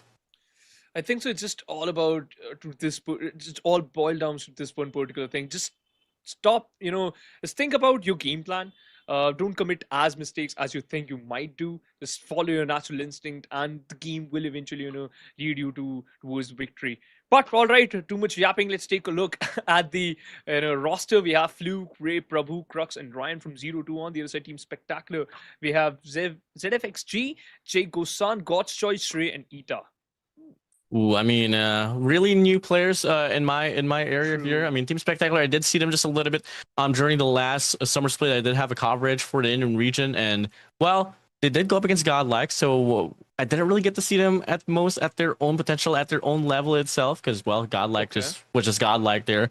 But 0-2 on the contrary, I mean, hey, I'm open for some dark horse stories once again, some underdogs run, but on paper, I feel like this might just be a game here for the side of Team Spectacular. All right, already giving out a verdict. And I think so on terms of the stats itself, Team Spectacular, they have some decent stats in general. If we talk about, they have 59% winning rate in terms of all the modes, all the maps out there, which is a pretty solid comparatively to the players of 0-2, which has only 76, who have only 46, by the way, apologies for the number, 46 total percentage. It's an interesting win rate, by the way, but I think so in the second match we saw, the win rate doesn't even matter. The number, they don't even matter. They were like, you know what, we're just going to follow our instinct, and we're going to play it out. Let's take a look. Hardpoint, the first map, it's going to be Combine, and then the Fighting Range, and then Raid it is. I think it's going to be the first time that we're going to be seeing Combine here on the broadcast. Yeah. So, hey, all eyes on the shotguns and the SMGs for sure to run things down as well. And it's prominently one of those hardpoint maps that really needs a firm anchor, especially on those P2s, on those P3s, if you really want to get some side definition. Spawns can be very volatile if you don't play that type of system in this map of Combine. So, hey, let's see which team has those systems locked down. Just lock and load, just lock in, and then if anything goes south, you can still try to bounce back and the search and destroy Fighting Range. I think so. This is the second I'm just gonna see Fighting Range today. To be honest, Tunisia, if both the teams try their level best and push this series till the final map, Tunisia is going to be a good map to win this whole matchup. But as just mentioned, Team Spectacular, they have an upper hand, and you've already saw them playing against a team like Team Godlike. But to be honest, I think so it's all about how you are going to prepare and how much you are prepared for this one matchup, especially against a team like Zero. Who wants it more, who wants it badly, who's calm, cool, and collected, as I would always like to say, as we move over now towards our last series for tonight, baby. 0-2 up against Team Spectacular as we start things off now here in this map of Combine Hardpoint. Hey, Phoenix, let's go. Let's really go at this point right now. 0-2 looking forward. 0-2 trying to shut down the clear. Team Spectacular haven't even secured a single point. 0-2 getting their things started already. Team Spectacular, they're taking their sweet time. Look at their map positioning. Man, that's looking solid. And right off the bat, they are collecting some points for themselves too. Yep, kills after kills here so far, but Zero Ray here wraps around, good for him too, making a triple. MW11 out, looking to get a quad as well, but hey, Defog puts him down. So far, a bit of a back and forth here, not much definition here in regards to racking up the time. Oh, this is too good. Prabhu on the other side is fighting on all cylinders right now. Team Spectacular managed to get the lead, but Fluke and Crux showcasing some brilliant skills. Prabhu still going in, and that's going to be a spear kill right in the center of the B1. On the other side, Switchblade being utilized by Crux. Beautifully managed to get one reload. Steps back and still gets one more. Oh, this is going too close, man. Both the teams are too good. Now, Scrappy Hill's now going to be out away. Long Gun and Dustin now P2C going to be opening up. This is where definition starts to matter. And so far, the players of Team Spectacular, they beat the rotations to it now here up against 0-2. Leaving 0-2 now here to try to wrap around. They send 2 from the top, 1 from the bottom here on the outer lane. Fluke leads the way as well, Lonzo Bravo. And it's going to be looking to be a spawn flip for a moment or so. Player 4, Rin, has to win a gunfight up against Trey. And he does absolutely serve. Now it's going to be the spawn's favorite here for 0-2, but they can't find a means to get the cleanup and flush the players out of Team Spectacular. Oh, beautiful coordination between the players of Team Spectacular. You can clearly see Trace controlling the outskirts of the P2 at this particular point, and will be able to just collect as many points as you can. Godshot is just racking up the score sheet. Ita closing in. The Switchblade looks beautiful in his hands, and Ita on the other side securing another frack. Team Spectacular racking up those points. 42-24 now here. Pretty much double down to points here for the side of Team Spectacular. Last 10 seconds now. Fortunate enough for out of 0-2. They do spawn out in a sense where they will have that early rotation as well here for the Speed 3. And this is where the nature of Combine starts to show. If you lose that P2, get that early rotation, lock things down here on the next turn on P3. And maybe till then, you can find yourself some sense of life as Cruz out. Good for 2 out with a Tempest. Stops the players of Team Spectacular as they now have to play the Hardpoint here from the front side. Oh, look at that missile, by the way. Gosane got one. ZFAG already got the drone out. You also got the equalizer in your hands. If things go south, you can utilize it right in the bat. Team Spectacular managed to take control of the P3 beautifully. God's choice with a missile of his own. Unable to get a kill yet, but ZFAG on the side. Look out for him. The death machine is out. Prabhu is doing God's job here. And look at that. The spawn killing looking beautiful. 3 in a row. Wow. Beautiful play here from Center Bravo. Comes after kills now, 13 so far, leading the team here with the eliminations. But now equalizer coming here from the side of Defog. Does get denied, Bravo good for 2 once again. Soaking up the time here till it's dry. Coolly the super soaker of the team. Momentary break for the side of Team Spectacular, but till then 0-2. Owning their lives here in this P3. For now, they will be able to collect 50 points with Team Spectacular. I think so. They have some different plans. Good coordination once again, and they took control of the B3. Here comes the missile, but eventually it won't do much. Prabhu managed to just get one, but look at God's choice. Once again, you got the drone out, moving towards the next B4. At this point, 0-2, you got the map advantage, you got the advantage, but will you be able to collect points? The answer is going to be yes, but Gosane missing out on a lot of shots, and Prabhu punished him instantly. Good initial time here from 0-2. Very much needed as well here for them to get the equalizer. Trey, mid-map, finds the first, looking to get the second here. Rin's gonna be down to the side. Double man push will be offered here by the side of Team Spectacular here on his mid-map, but for the time being, no. Really good containment from the side of 0-2, but no. God's choice finds himself inside of the hard point. A break will be offered here by the side of Team Spectacular. You still got an operative skill to work with, and that's going to be a good stain, which is going big. But look out for Prabhu. He is a problem. Already stacking up 21 total kills. Trey got killed instantly, right? Also showcasing his skills. And 0-2 getting close, second by second. 70 points done, 16 more to equalize. Team Spectacular, you got to tank up, you got to stack up, otherwise you might lose out on your lead. You asked for a competitive game, and they absolutely served. And then we hit the deck here back to P1 off the reset. It's only going to be a 7-point differential here with Team Spectacular on the front foot. Hardpoint's now going to be opening up 0-2. Good for the first initial time. Oh, another hardpoint being secured by the players of Team 0-2, and they are looking solid. Here goes the lead out of the ground. Team Spectacular. Oh, you guys got to do something. Ryan out with the Sparrow. Managed to get one, but you need some more. Fluke is also looking solid. Team Spectacular took control of the other hardpoint, but the grenade was even better. Fluke with the switchblade managed to take control of the hardpoint too, and now they're also stacking up. Goes Sane with Tempest, looking out for some more kills. Team Spectacular might be able to get triple digits, but I don't think so. That's enough. A big caught here from side of Diago, saying good for one here. Big trade from side of Bravo. Now 0-2 here. It's going to be sub 20 seconds remaining now here on this P1. You look to go for another push out here to try to send the players back to Team Spectacular here off rotation. But it's going to be well given here for side of 0-2. They're going to have the spawns here as this P2 is going to be opening up. Last 5 seconds, Team Spectacular, good for the scraps. It's going to be Cruz here from side of 0-2 here out with a Tempest, but it gets denied, but Die goes in. Good for 2, 3 on the feed. Fluke able to get the trade. Z-Fog finds himself inside. Team Spectacular down here stacking the hill from the front side.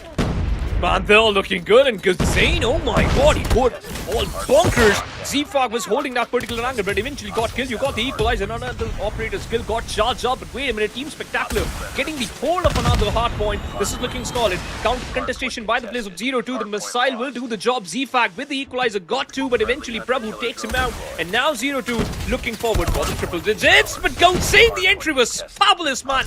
This guy's a menace. Phase after twice we go. Team Spectacular to come out on top. Multiple kills lies upon them. 3-man push here on the side door. What can they find? EMP system well ready as well here from the side of Team Spectacular to get some more definition. But looking like the investments gets hold off to 3-man stack from the side of 0-2. They should be good for the scrap time here for the last 10. 50-50 gunfight inside of the hill. 50-50 rotation as well. But once again 0-2, they find themselves first here on this P3. About to hit the 150 mark, and that's going to be a good point for the players of Team Spectacular. Zane is looking solid. Operator skill already charged up. Z-Pack eventually clearing out some more space and eventually cutting those rotations out. But Prabhu doing the God's job there. Trey eventually counters him out. And look at the rotation, man. The hard point eventually secured by the players of 0-2. Z-Pack trying to act a bit cool and a bit specular, but unfortunately got killed. But God's choice, beautiful nade. Goes in from the back as well, has the Tempest on his hands, looking to play the cut off, and he stops the bleeding, softens the hard point up here for the rest of his team as well to stack it up now. Trey, War Machine, good for oh, he goes, making a triple for Trey. Big break from the side of Team Spectacular, sub 30 remaining. This is too good. It's going to be a triple man push from a single place, and I think so. You already got locked up. Trey still managed to get to God's choice, and now with the death machine, literally blowing out death onto your opponents. Got 3 instantly. Z-Pack still managed to take control of the hard point, but eventually goes Sane. He's a bit late. I think so. The rotation got instantly cancelled out. Ita got the outskirt, but it's still not enough. Team Spectacular still they got the lead. Yeah, great intention from Zeta 0-2. Unfortunate for them, though, they haven't been able to get a pretty good full kill for themselves. Only till then, though, you might be able to see them here take the lead away from side of Team Spectacular. Now P4 is going to be opening up. Team Spectacular, they beat them through it. Ita, Gravity Vortex, properly placed. Good for 1, good for 2. Able to stop the push out there on his P2 as well. Double man push here from the side of 0-2 here on his mid-map, making a triple now. Big fights coming through, and so far, Team Spectacular winning bulk of the kills once again. They are actually spectacular. That Gravity bought a lot of time, and because of that, Z-Fox was able to get in time, and now the equalizer just 1 or 2 kills away, and you will be able to just secure some more points. About to hit the 200 mark, but Fluke utilizes his own equalizer. Stray managed to get 1 more, and now 0-2 got the hard point. But is it too late? What do you think? Not yet. Game's never over, not until it's done. As we go now here, last 14 seconds remaining.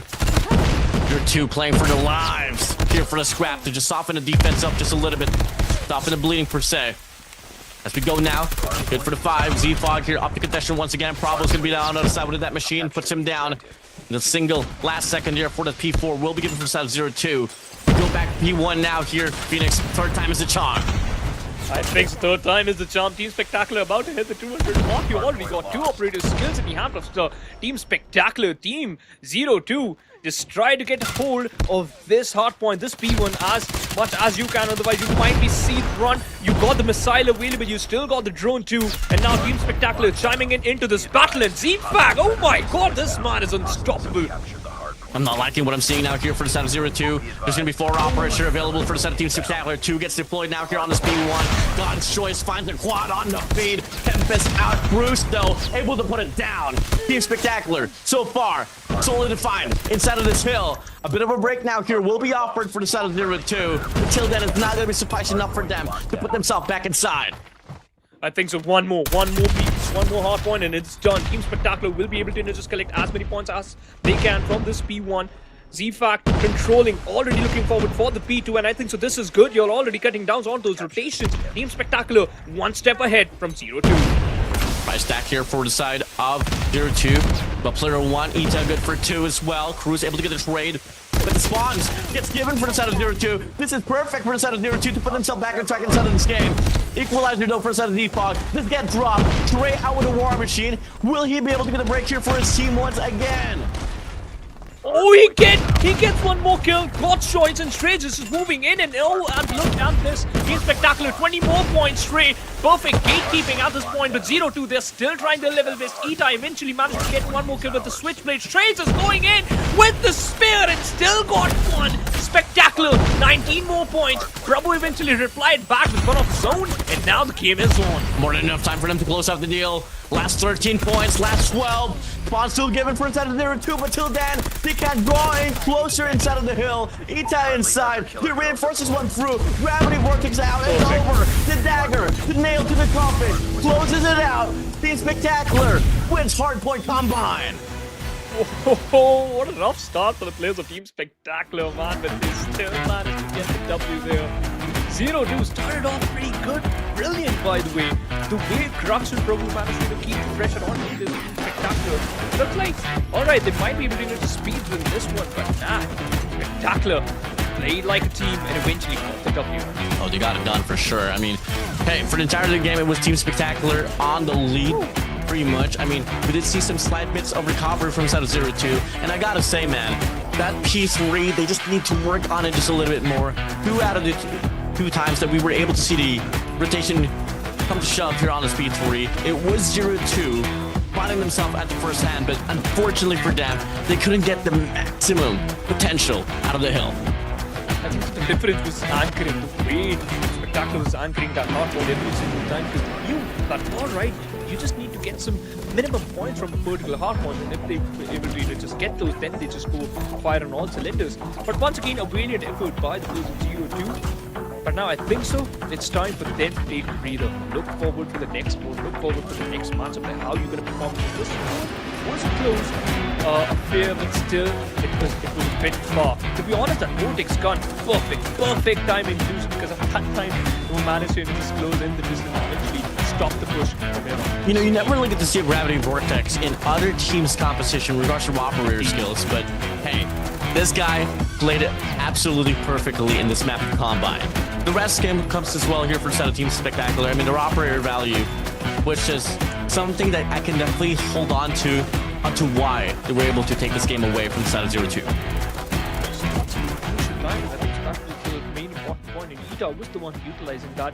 God's Choice from the side of Team Spectacular actually doing a fabulous job. 62 and 34. That's a ridiculous number, Warden, on the other side. Look at Prabhu, 49, and then look at the drop, 29. There's a 20 kills difference between him and his teammates. Oh, I think so. That's enough to understand that what went wrong for the players of 0-2. They individually they were playing good, but as a team, a bit lackluster approach there. Hey man, all I gotta say is there's a big reason why his name is God's Choice for sure. I mean, dropping these numbers is just enormous.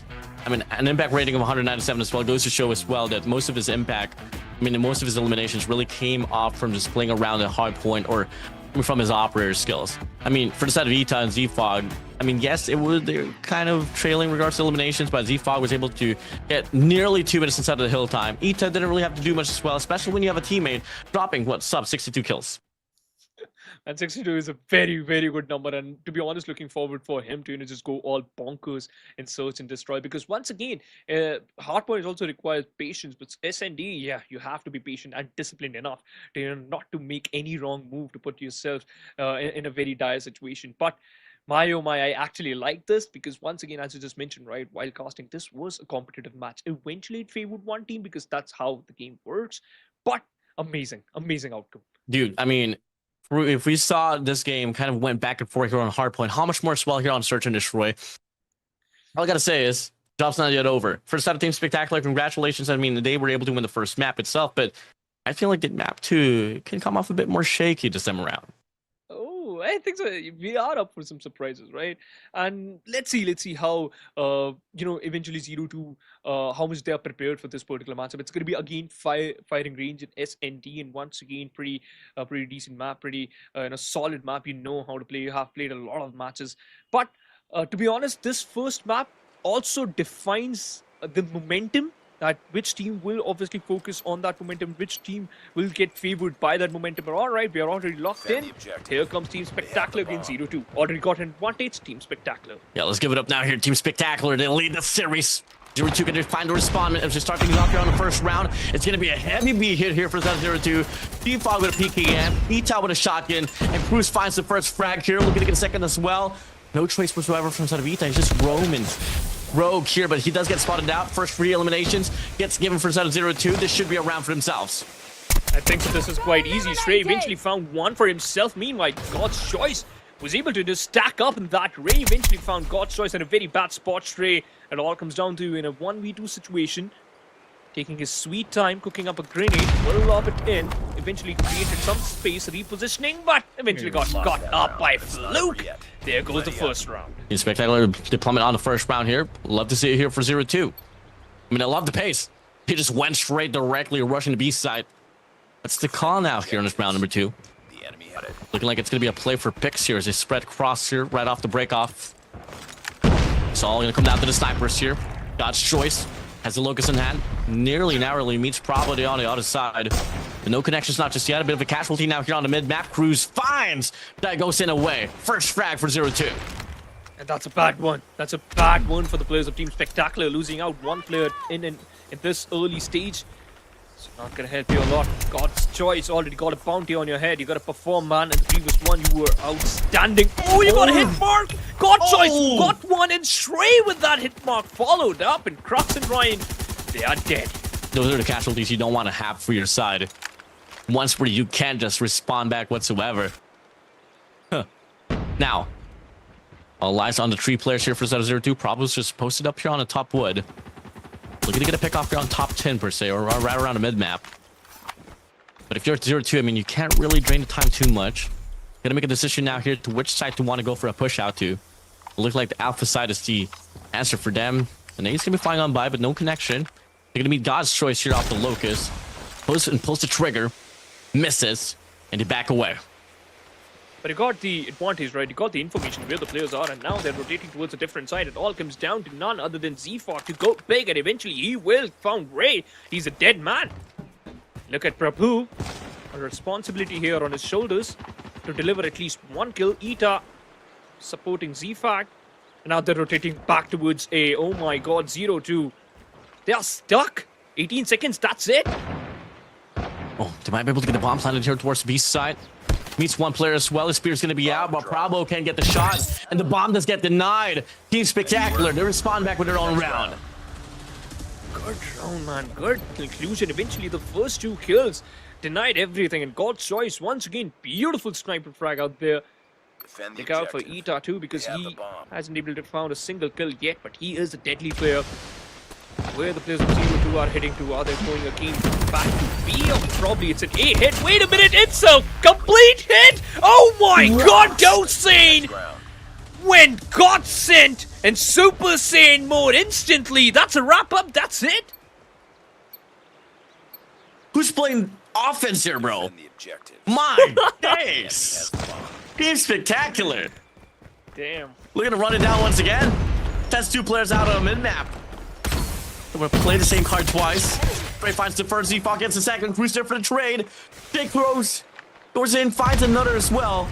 In the blink of an eye, it's Bravo and Fluke up against 4 players from Team Spectacular. They're not yet over. They're not yet done. Big goes and finds another as well. Bravo in a 1v4. Doesn't matter. Nice work. Get ready for the next round. 0-2, they were prepared for this one. I think so. Team Spectacular, they forgot that they are not the one who are attacking, but it seems they like it. They like it the way they are Defend the playing. objective. 0-2. We got the You gotta bomb. buckle up. Otherwise, you might face at the front. They already lost the advantage right at the back. Now the whole squad is running towards B. A backstab got enabled. Look at the position of ZFAC, but eventually, that's a suicide. Yeah, takes himself out, unfortunately. Fluke finds Day goes in away as well. Ray finds Fluke. Numbers advantage here for Sub-02. Perfect prime opportunity for Dam to might just be able to lower down the lead to just one. Hildendo can't get too frisky now. Still got a minute and 25 left, but definitely should be a plan there towards the B side. They're just holding, taking their sweet time, and I think that's gonna be a good call. That's gonna be a fake tap. Found God's choice, and here comes Ray chiming up. Got one. Oh, Prob! He missed his shot, and that's not a good thing. It's still gonna be a 2v2 situation. You still got 1 minute left, but you dropped the bomb. That's bad. Now it's a 2v2. So doable now here for Team Spectacular. We give a shotgun just patrolling the bomb here alongside an SKS. Might just be chalked here. But it could lead towards Bravo. You need to pick off, but look at player 3. Ray from Z02. Coming across the mid-map now. Checks up. Timing suffice for the side of Ita, but no, he tries to run away. Pulls a Renetti halfway. Looking to get a double as well. Can he find it? And the answer is yes, sir. Nice work. Get ready for the next Wait, round. what a good switch! It eventually found both of them. Ita outperforming his opponents. That's what I was talking about. Wait for this Latin and just get back into the game. 4th one for the Destroy players of the Team objective. Spectacular. 5 more to wrap this map up, but 0-2. Now it seems they're once again going for the kills, spreading out towards mid, eventually dealing with those nades, distributing it. Crux, I think so, he might have found himself in a very bad spot. But hey, you got a kill. Fluke eventually helped his team. ZFAC found a trade, but that's not a positive one yet. 3v4. Big wrap here for the side of Rin as well to shut down Trey. Defog and God's Choice now going to be all alone in a 2v4. I mean, hey, they were in this situation before. Planted. But this time around, though, they got to deal with the bomb planted now. And there's going to be 3 players posted up there on the trailer side. 1 player from the back. That will be Bravo off the scopes. Might just be his demise here. Z-Fog gets the angle off the PKM. But he sees him. Pulls the trigger. Shuts him down. God's Choice. All alone. 1v4. Emmett in the essence. 23 seconds left for the clock. And you got 3 players posted up here. Yep, this should be a round here for side of 0-2. Easy. It's going to be an easy round for the players of 0-2. You can try to at least farm some kills, get some kills for yourself, but I don't think so. It's going to Oh be my that God. easy. And the whole score. It's not over yet. Oh my god, that's a bit of a surprise, man. You might get scared, but alright. Here goes the second round. Moving forward, the next one, Team Spectacular. Lost a lot of Defend players the in objective. an instance because they thought that, Drop the bomb. alright, let's You got the push bomb. onto enemy territory and we might find some players, but it backfired. 3 smokes there out on the mid-map. Talk about over-investments, but hey, the kind of ice the space here for Jake Hosen, but unfortunately does get spotted out, and information was relayed so quickly, and Fluke was able to make the most out of that. Jake Hosen out early on here once again. I mean, if there's any team that is prominent to losing their players early on to the round, it's definitely Team Spectacular, but it's kind of surprising as well in how they're up by 2 rounds here. It is. Sometimes they're way lucky, man, but sometimes their offensive play, doesn't even work. But alright, Prob. You got the angle. You still got a lot of time to play with. B side is completely empty, and right now, ZFAC is moving towards a similar site, expecting someone. We've lost the He's bomb. not wrong, though. 3 players are already waiting. ZFAC found Fluke, and he's dead. Good read by him. And the grenade connects. The hit mark will obviously give you some information. Here comes the trophy system, and now God's Choice also joining. ZFAC.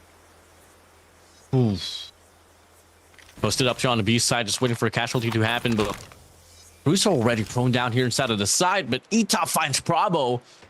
Look at the players of Team Spectacular to surround him. Bruce finds Ray away. Z-Fog takes the chow, wins it. 0-2, Rin now all alone in 1v2. Has 1 player isolated on the trailer side, taps the bomb. Etop doesn't react to it. And from the Americans, Z-Fog gets to tap as well. Pushes him back away. It's a point of no return. You only got 23 seconds left on the clock. You need to make the play, but Ita off an HS shuts him down. Team Spectacular, they extend their lead back to 3 once again. Lost one, but they still got one for themselves, and I think so that's going to be a good way to move forward. Defend the Despite objectives. you lost one They player have the so bomb early, you players. still managed to get the round. Kudos to ZFAC. Stray 8 kills for him, and God's choice 3 kills, but still impactful. And you can clearly see once again they're investing those smokes in the mid. You mentioned that in the previous round too. Oh yeah. I mean, everyone here is please showing some signs of life, but we need to see more here from the set of Ray for sure. For set of 0-2. Prabo on the feed finds another. Defog's gonna be all alone. Should be a pitch to be offered, not a problem. Another B hit to be offered here, but it's out of T02. They have the side for themselves to get the numbers once again. Surely they won't drop the ball this time around. It's going to be an easy one for the players of Team Bomb has been 0-2. planted. The bomb already got planted. It's going to be 2v4 again. Ita. All right, you found one, but that's not enough. Go Sane and Ita, you got to walk your way up. Still got to find 3 more players and got to have time to defuse the bomb. Fluke thrown down perfectly, waiting for his opponent to arrive, and that's going to be it.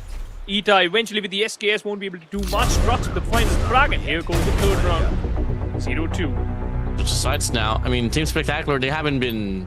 I mean, they've been pretty frisky on defense here, so I think they'd love to prefer to probably play on the offense this time around so they can dictate the pace even more. What's the call here? Util's going to be flying here on a mid-map already. Going to be a 2-2-1 split here, so they're going to be playing for the picks. Util already being utilized left, right, and center. Another grenade being locked in towards mid from the side of 0-2, but no such damage. Team Spectacular holding their grounds, and I think so they were just expecting any type of aggressive and evasive play from the side of Team 0-2, but that wasn't the case. They're just holding. Kind of expect them to play hyper aggressive, but hey, leave it down to the pros, as Scott's Choice would say. Finds the pick, finds Bravo away. Zero Ray as well is going to be right around inside of the side, but they got 2 players as well. They can correspond to quickly react to the push out here from the side of Team Spectacular. Zero Ray finds the first, the second, might just be the third as well. Absolutely serves. And just like that, the push here, the crusade on Bravo gets stopped, but simultaneously, God's Choice finds a double on the mid-map. 2v2 now. Finish it. Living up to his name, and you One. dropped the bomb. Oh my god, you got one more, Shrey! It all comes down to Crux. Looking solid, What? but in front of God's Choice. What the heck was that? Ray just made a play on the lifetime there on Cubby on the B side, but God's Choice finds a double on the mid map, drops the number 2 at 2v2. Ray finds the pick, and then God's Choice just swerved in with a Locust to shut the round down. And now this time around, round number 2 is going to be opening up. It's a blitzkrieg of a push on his A side, and they deal with the only player on Alpha. It's a speed run here for the side of Team Spectacular. They're all in already. Found an opening, you created that space, and now it's just moving forward with safety. God's Choice, somebody just topped this lad already. 4 frags in a row. Shrey also joins the fray. Gosane eventually found Crux in a very bad spot, and it's done. Where did God's Choice come from? I don't know. I don't know. I don't remember him entirely. But one was for sure, he's struggling. making a name for himself now. We got the bomb. Oh, Prabhu. When his game was working, his team was going good, but I think so they found the answer to all those questions. And look at Gosane, man. Oh, He God. is just insane at this moment. Somebody just stop this team, whatever they are doing. Every single time, whenever we spectate someone, just going all havoc. Gosane eventually got killed. Ray and Fluke found one. Stray eventually planting the bomb. It's a 2v3. Yeah, someone call him Gosane Bolt. Man's moving quick, bro. Damn. 37 seconds left on the clock. Bombs planted on the Alpha site. 2v4. 2v3, I mean, per se. What can you find? We got God's Choice there lurking around there from the backside. I mean, players from Team Spectacular, they're posted up, but anything's well doable now, but God's Choice reacts to it, finds Fluke out, big headshot. Ray's gonna be all alone, has been able to make some plays, but this time around, it's gonna be Z-Fog putting him down. Match point, advantage for the side of Team Spectacular. One more to go, and that's it. Back it up and wrap it up, baby. Send back home. Team Spectacular will get another map, and they will get the lead doubled. Bomb acquired. 0-2. Now they will try to, just run to get an overtime. You ulti's been thrown, already got shared, moving up, solid. I don't think so. Ray's in a good spot, eventually got killed. Crux found an opening. Zfog is dead, still hiding behind, but for how long? Oh, Crux got 2 before going down. Big shots here for the set of Fluke. Shrey's able to get the trade. Next up, inside of the side. Bravo goes down. Rin gonna be all alone to find a lifeline. The biggest 1v1 of your life. And you get it done. Rin on the triple box. Able to get it done. 0-2. They stay alive. For how long? You need to replicate the same stat, the same place for 4 rounds more. It is just crazy, man. Outstanding play by the players of 0-2. Good 1v1. Eventually, Crux. That clutch goes to him because he found 2 kills in a row. But now, once again, utilities. Oh, A side is completely empty. 0-2 focusing completely towards mid and B. Interesting strat. They're leaving it A side kind of open, leaving Fluke there all alone on trailer. Mid-map's definitely preoccupied, and it plays off quite well as Bravo finds God Choice away. You take one of the strongest players out. That's the first step. And look at Fluke as well, just next to Zfog. Got a lot of patience for sure. Just a waiting game now. You got an advantage, but don't give it away like that. And guess what? Ghost Saint found 1 Nord in the name of Crux. It was 5v4. Guess what? It's 4v3. Soon. Big shots. Ita finds Rin. Bomb's gonna get planted now once again. This time around, if you want to stay alive, 0-2, you gotta get the defusal as well for the bomb. To deal with Ghost and Bolt. Bolting through the mid-map. Last one. Big shots finds Ray. Bravo is all alone with a Locust. A man on a mission to serve another lifeline for his team, but Ita shuts him down. Team Spectacular. They get search and destroy firing range. Oh man, what a game, what a play. And the way they outplayed the offense was good. Once again, they tried to deliver the best, but a bit still lacked it a little bit. To be honest, I love the way how Team Spectacular changed the pace in the mid-round, yo. Securing those 4 rounds and eventually creating an advantage. That was the biggest strat in this game. Oh yeah, I gotta agree with you on that note. And what kept Team Spectacular from getting overshadowed here on the search and destroy is definitely said. I mean, the pacing, constant changes.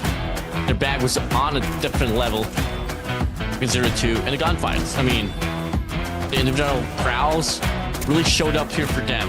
When it came down to the time where they had to play aggressive, they were able to get it done. But hey, now things got really interesting because Team Spectacular already got a big advantage already. They just need 1 match. That's it. They just need 1 map and they will wrap it up easy. But for the players of 0-2, it's not looking good at all. Not at all. I mean, last map here, I mean, Phoenix, I'm so sorry for you, sir. I mean, I know for a fact you did order a long distance game here, but unfortunately, Team Spectacular was like, hey, man, I mean, it's kind of getting late here. We want to close things out as fast as possible. It seems like that. I think so. They're hungry too because it's almost dinner time, man. They gotta hurry it up. It seems like that. But to be honest, I like the approach of 0-2 in certain rounds because they were calm, they were patient, they were just waiting for that game plan to just thrive and eventually speak for itself. But I think so Team Spectacular, their adaptability is humongous, especially as you just mentioned, Ghost Saint Bolt. Oh my god, whenever he starts, he never stops. He doesn't even know how to stop. He just knows how to run it down, man. I mean, that guy on a submachine gun is he knows the intention, he knows his routes, he knows where he's appropriate at, and that's what I like about Team Spectacular. Their lane approach, it was just so good. They knew where to put their snipers, they knew where to put their SMGs, and when it came down to just knowing when to rush and when to hold things down, gave them that upper advantage up against 0-2. And I think so one more guy I have to mention his name, and that's going to be Team Spectacular Shrey, the unsung hero throughout this whole matchup. He was, the main anchor in a lot of rounds because he tend to, just survive till the end. He tend to, just collect a lot of information. He was maybe in 1 round, he was just moving forward and just running to get the advantage right there. God's choice, as the name suggests, man. It's whatever move he was just making, it was just perfect. Well, we need to up in the attack here for that 0-2 for sure. Well, you get to list the sword stands, maybe. We'll see. But hey. Yeah, man, for sure. Increasing your attack stats? Why not? Yeah, they need it badly here because guess what? They're down by 2 games. They need to get a reverse sweep if they want to stay alive in this competition. And guess what? Once again, ladies and gentlemen, if you guys don't know, whoever wins this series will advance to the next stage of the competition. Whoever loses, unfortunately, will wave their hands goodbye for the points major in India region as we go for the first round. Team Spectacular wins the break-off. Started off pretty good, already got the advantage of 3 lives, and now they're about to go for the spawn killing, but eventually 0-2, the players already found that out, and now they're going all big. You still got the 4 kills advantage, streaking down the first objective. That's going to be the first question, but Team Spectacular found themselves in a very bad spot. Shrey, the positioning is immaculate, brother. Got 2 spots on another player, missing on a lot of shots, but wait a minute, the smoke, they're denying a lot of vision, and they are just counting on those. Incredible, Team 0-2. Grenade out. Yeah, I mean, a bit of a reset now here for set of 0-2. I mean, they quickly divert their attention arms mid-map to try to get them inside control, which will probably lead towards a capture now here towards the alpha site. They push back the sponsor on Laundry. So, hey, nice window of an opening here for set of 0-2. Can they stay consistent in winter gunfights, though? Ooh, Shrey, you got big advantage, man. Don't throw it like that. You can't try to kill a drone, but eventually got killed away. Prabhu eventually found Ghost Sane. He was in a very good spot. And it is going to be an important thing because you have to take care of your lives.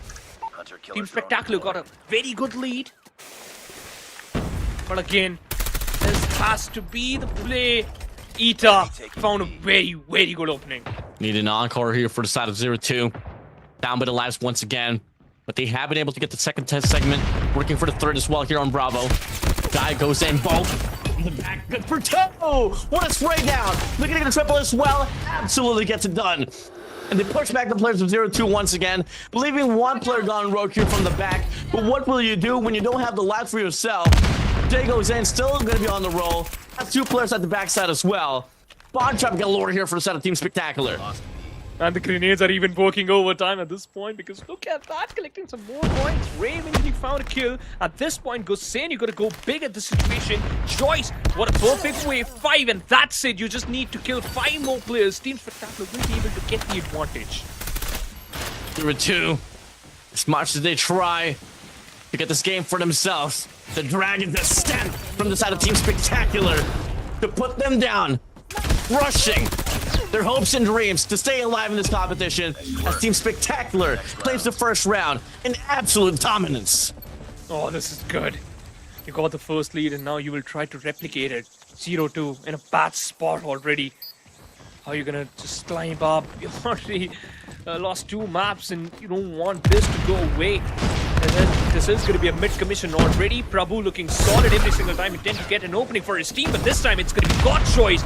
Found himself in a very good spot. Ryan is dead. Fluke found Ghost in, but God's Choice, that's a triple. Has been able to provide a window of an opening now here for the Team Spectacular. Alpha control point now here, up into contention. Hunter-killer drone deployed. Right from the top, looks to get 1. Big retake here for the side of 0-2, and they are able to get it done. Capture stops, and the gunfights starts to pave to the way of the players of 0-2.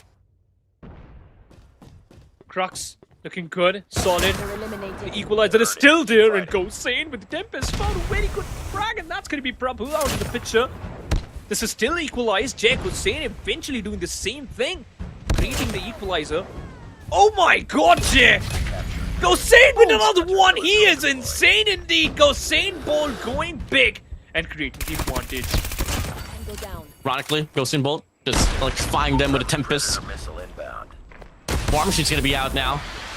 Let's get denied or so. This round's a bit close. Too close for the likings of Team Spectacular, but they're working on it. Kitchen side control, well given. Full side here for a set of 0-2.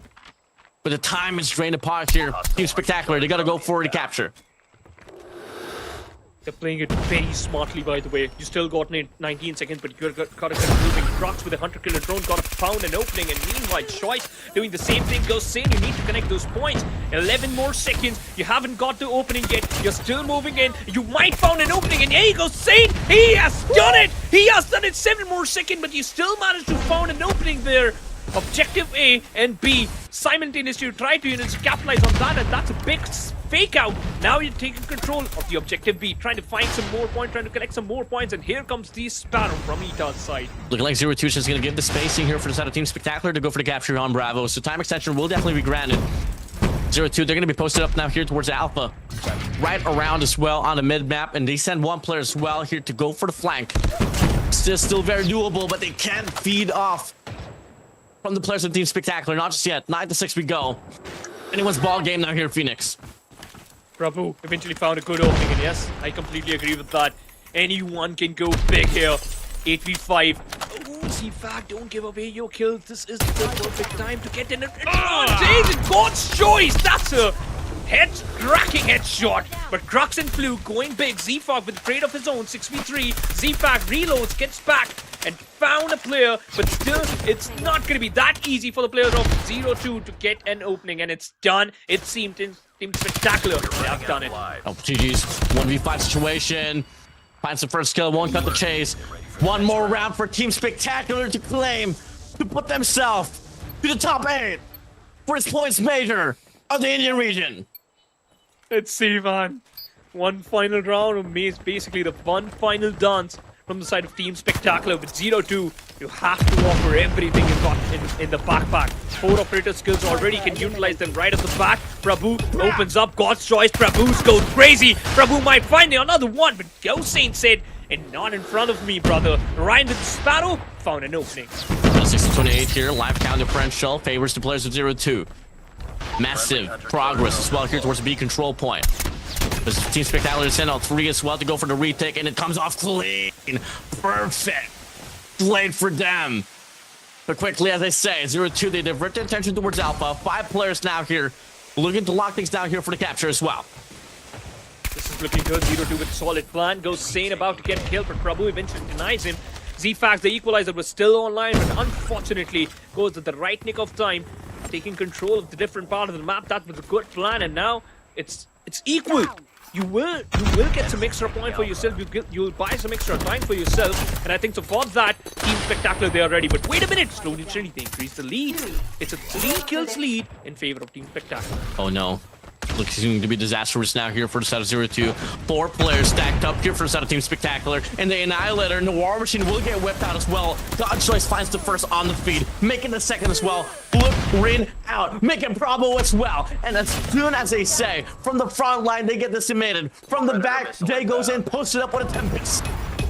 And Gosain eventually going for the spawn camping trap there. 2 kills with this Predator missile already. You lost the objective A, but it doesn't even matter. You still got the advantage. You can still try to, fight back with God's Choice.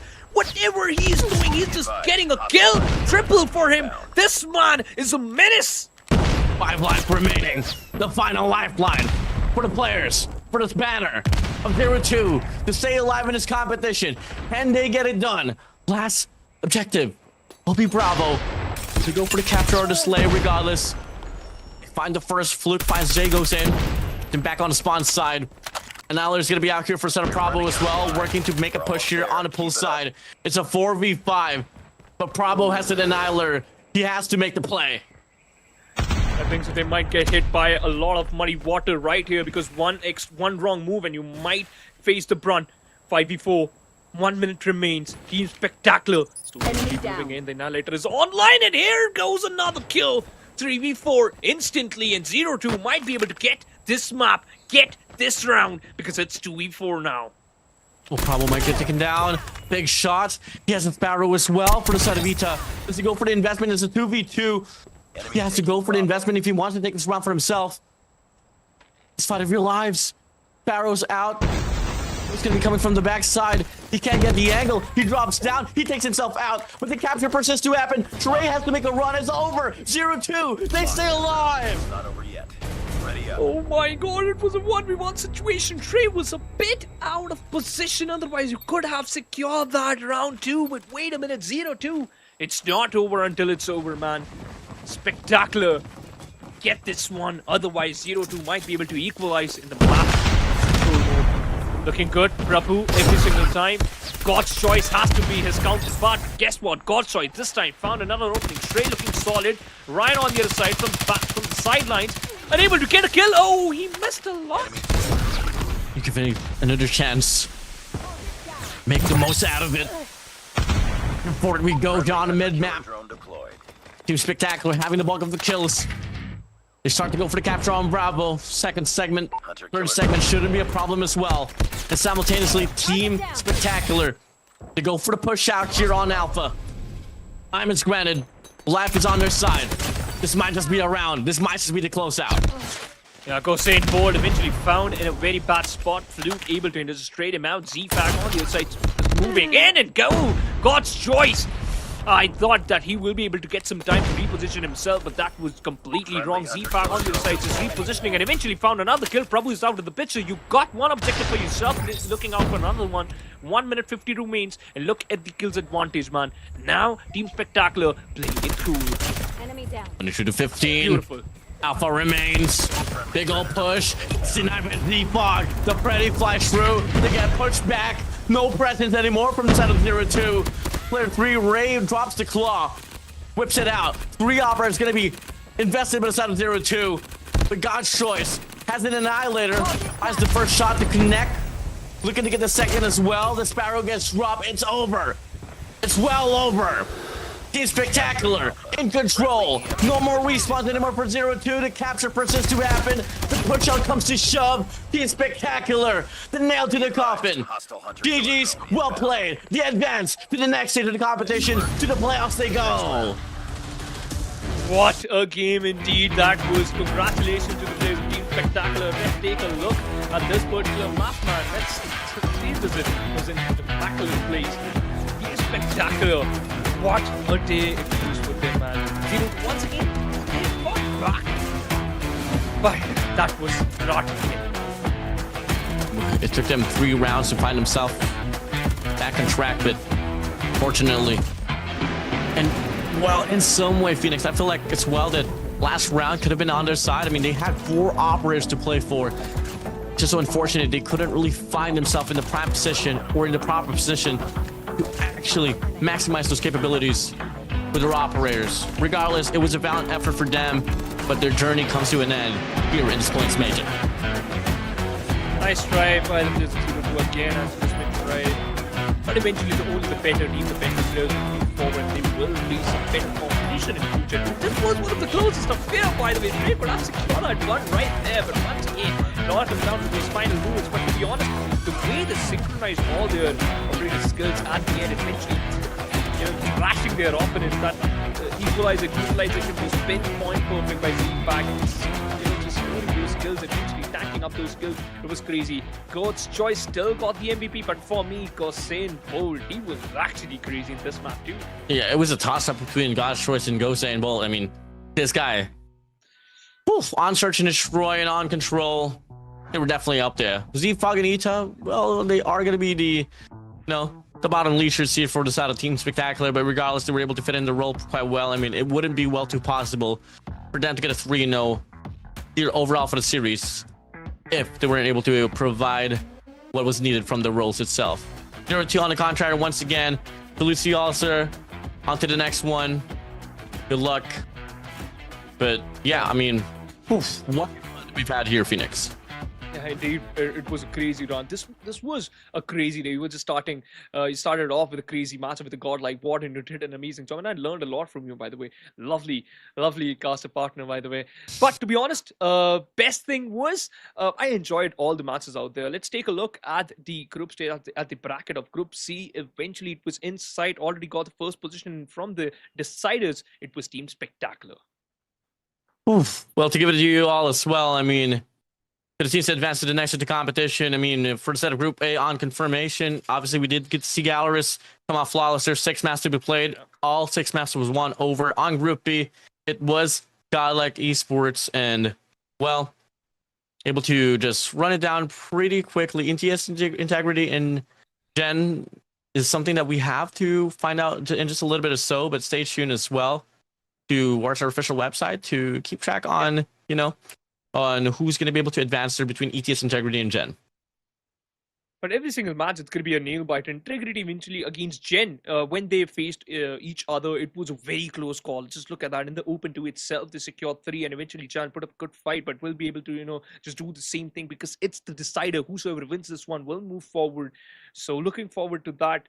But a very, very good day, especially for the godlike fans out there. Easy speed running this whole group.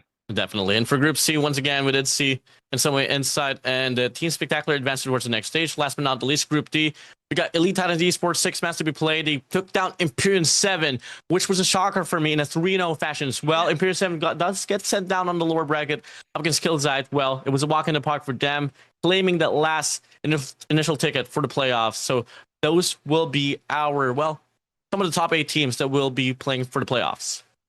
And I think so. There's a possibility that in future, Elite Titan Esports and Imperium 7 might be just face each other again, and Imperium 7 will try to just take their revenge in future. I think so. That's going to be the perfect time because at that time, again, elimination would be an important factor that you will try to dodge it. But let's see whatever the future holds. But a lovely day, by the way. Interesting matches. And if you missed out on anything, just follow us on our social media.